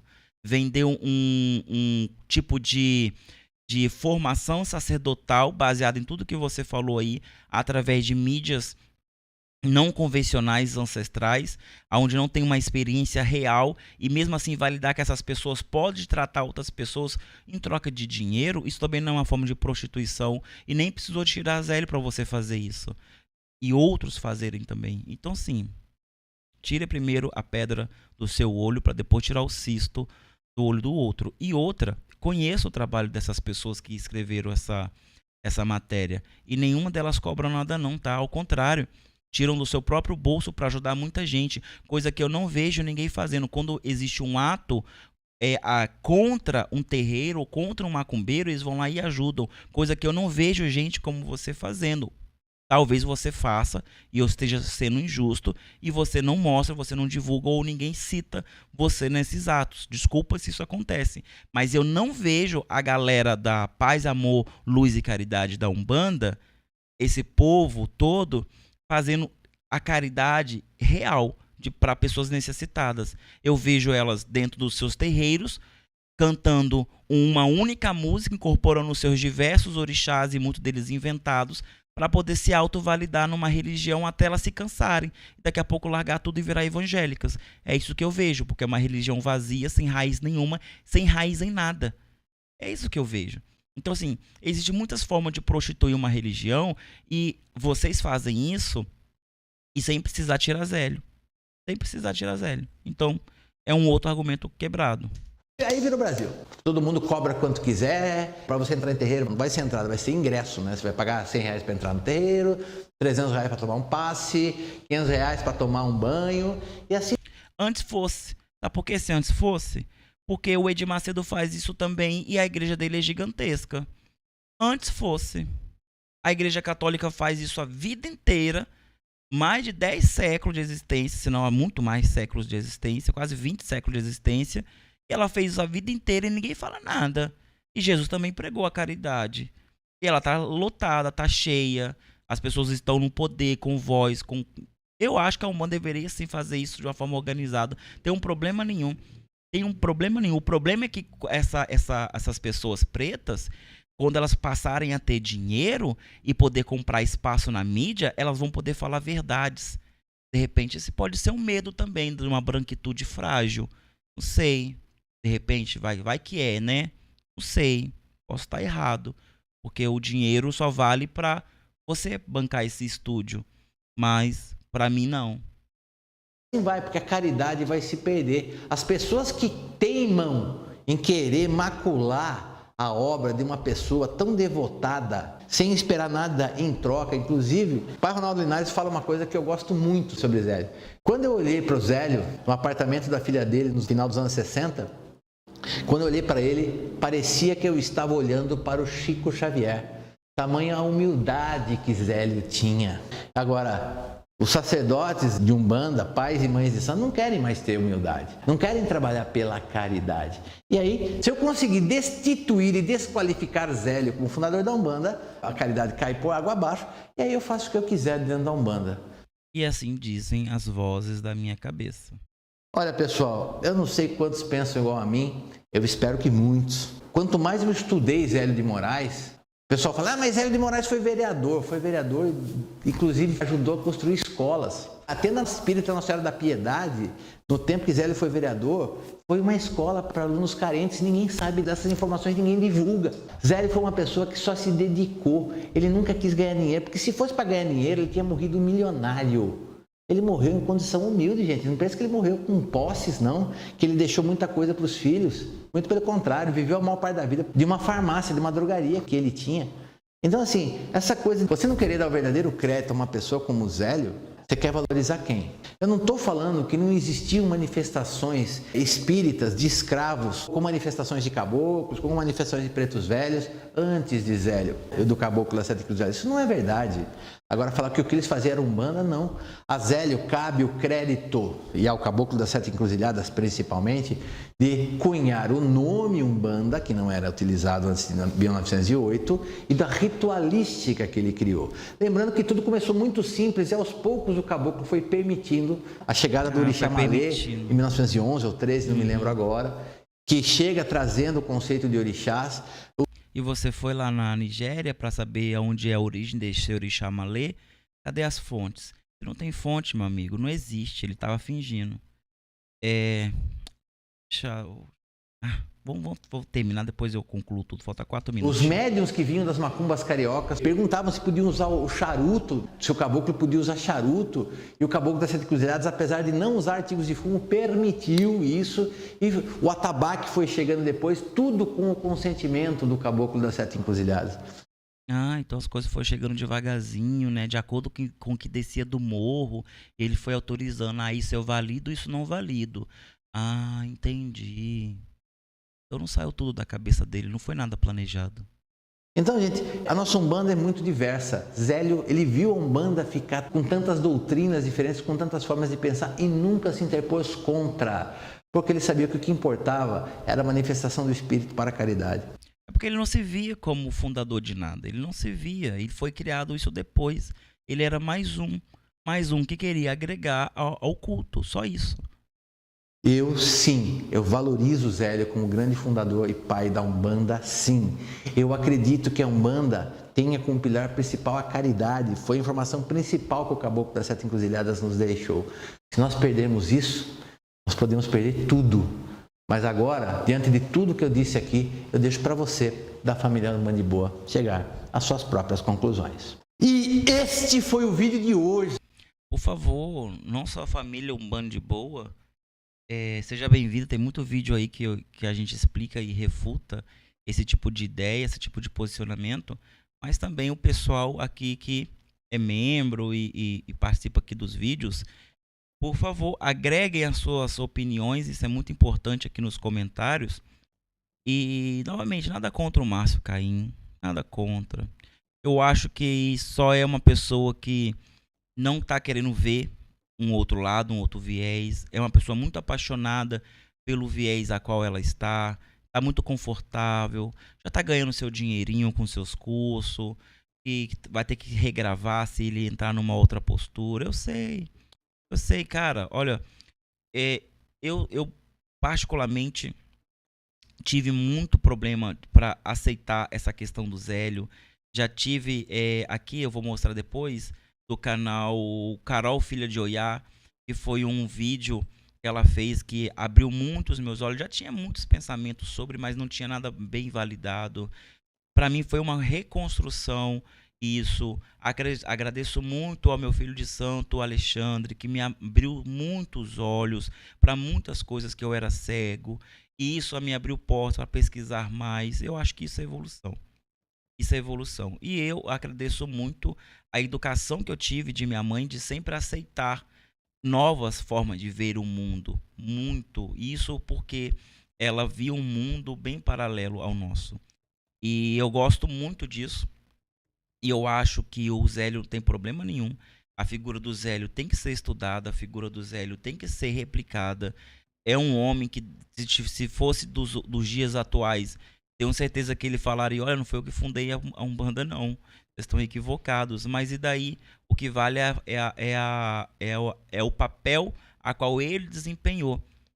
Tenho certeza que ele nunca teve a pretensão de fundar essa Umbanda, mas ele foi instrumento. Viram a oportunidade de fazer e sabemos, desde a época dos jesuítas, desde a formação desse país, principalmente a formação do estado de São Paulo, que as escolas esotéricas têm o poder de manipular algumas verdades, alguns fatos religiosos nesse país. Tá? Um estado que é fundado em cima de fatos esotéricos só pode vir de uma escola muito poderosa esotérica. E essa mesma escola, ela vai te dar muitas coisas e ela também vai estar bem no meio ali do governo de Vargas, onde toda essa ideia de embranquecimento, de eugenia vai estar muito forte.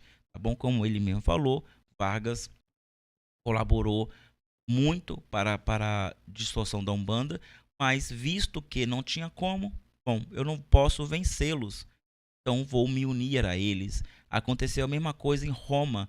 Não dava para matar mais tantos cristãos. Tinha cristão demais. Então vamos fazer o seguinte: vamos pegá-lo, vamos organizar essa religião, vamos formar e eu serei o dono da religião. E assim formou a Igreja Apostólica Romana, a Igreja Católica Apostólica Romana, para poder dominar um povo. Na época fazia mais sentido porque havia muito mais pessoas que cultuavam isso. Na partir da década de 80, com a vinda, com o surgimento do Edir Macedo, principalmente em Rio de Janeiro, e tomando as mídias, né? Quem não lembra dos grandes debates que aconteciam na televisão na época do Edir Macedo, do Silas Malafaia e de outras figuras, Edir Macedo ele vai subir na mídia e ele vai começar a demonizar escancaradamente as culturas de matriz africana, principalmente a figura de Exu e Pombogira, e as pessoas vão migrar de religião da Umbanda para a igreja evangélica. Por isso a Umbanda perde tanto e ela não se torna tão benquista nos debates públicos, de políticas públicas. Mas até a década de 80 isso era muito importante, porque a ascensão da Umbanda era enfreada. Então, assim, evangélicos agradeço ao Edir Macedo, porque Edir Macedo que barrou o crescimento da Umbanda, com essas mentiras, essas falsidades que ele prega aí no púlpito de vocês. Mas, tirando tudo isso que é uma leitura social, a qual não preciso de fonte. as fontes ainda estão vivas. É só ir lá e pesquisar em suas biografias, às vezes com uma batida de tecla no YouTube você vê. Você vê os ataques aos terreiros. Quais terreiros estão sendo atacados? Aonde estão sendo atacados? Por que estão sendo atacados? Por que essas pessoas não tiveram voz? Precisou de um homem branco para falar. Por que é que as pessoas não podem ter narrativa? Se o Márcio Caim abrir espaço no canal dele, chama o David, o Márcio, e tenha, ou vai tomar um café com ele e vai lá ouvir uma pessoa a qual você não se identifica porque você não passou pelos mesmos trivos de história que ela. Aí sim você, antes de desumanizar a sua luta, antes de colaborar com essa narrativa, antes de desvalidar a sua dor, tenta pelo menos ter um pouquinho de empatia e sentir. Eu também passo por esse processo. Eu tento trazer uma leitura de Umbanda do meu viés, que é um viés mais indígena, um viés mais negro, mas eu também respeito o catolicismo. Mesmo não gostando, eu respeito, porque o meu preto velho foi católico. Ele é um espírito ancestral da minha família, que foi católica. A minha tia foi católica. A minha mãe passou pelo espiritismo, mas ela foi do candomblé e depois partiu para a Umbanda. E assim vai. Novamente, a mistura do Brasil. Então, o respeito, ele é mútuo. O problema é quando você quer uma narrativa só para você. Porque, sabe por quê? Essa narrativa te tira do topo. E quando o seu papel no topo, que é um papel do homem branco, ele é ameaçado, e a branquitude, nós sabemos que ela é frágil, ela não pode receber crítica nenhuma, porque nunca foi feita crítica para ela, ela se sente abalada. Aí ela pede fontes, pede isso, pede aquilo. Às vezes nem precisa, meu amigo. Às vezes é só você olhar da sua janela e olhar para o morro da favela e ver a cor das pessoas que estão ali e por que elas não saem dali. É só ver isso aí. É só ver porque aquela macumba daquela tia que tem que ela se preocupa mais em como alimentar os seus filhos do que em como escrever um livro sobre a sua Umbanda. Tá? É esse local. É esse local. Bom, Márcio, espero que você se ilumine, espero que o Francisco de Assis te ilumine, te abençoe, que você continue levando a sua caridade, mas que você também seja letrado racialmente, para que você pare de falar asneira na internet sobre isso. E eu já fiz o Octo React sobre isso, e eu sei que você está caminhando para isso, mas existem muitos vídeos que você vai olhar com o tempo e vai falar, puxa, eu falei isso, não deveria ter falado, agora eu entendo que é ruim. Tipo, falar que Oxalá é um orixá que pode ser cultuado porque ele é branco. Você falou isso, tá? Então toma muito cuidado porque você está passando vergonha na internet e por falta de humildade. Porque você poderia muito bem ter entrado em contato ou lido um pouquinho mais, se informado um pouquinho mais antes de ter gravado esse vídeo, onde só demonstra a sua posição de homem branco sendo questionada o porquê que você está nessa posição. Tá bom, meu amigo? Até mais. Tchau, tchau.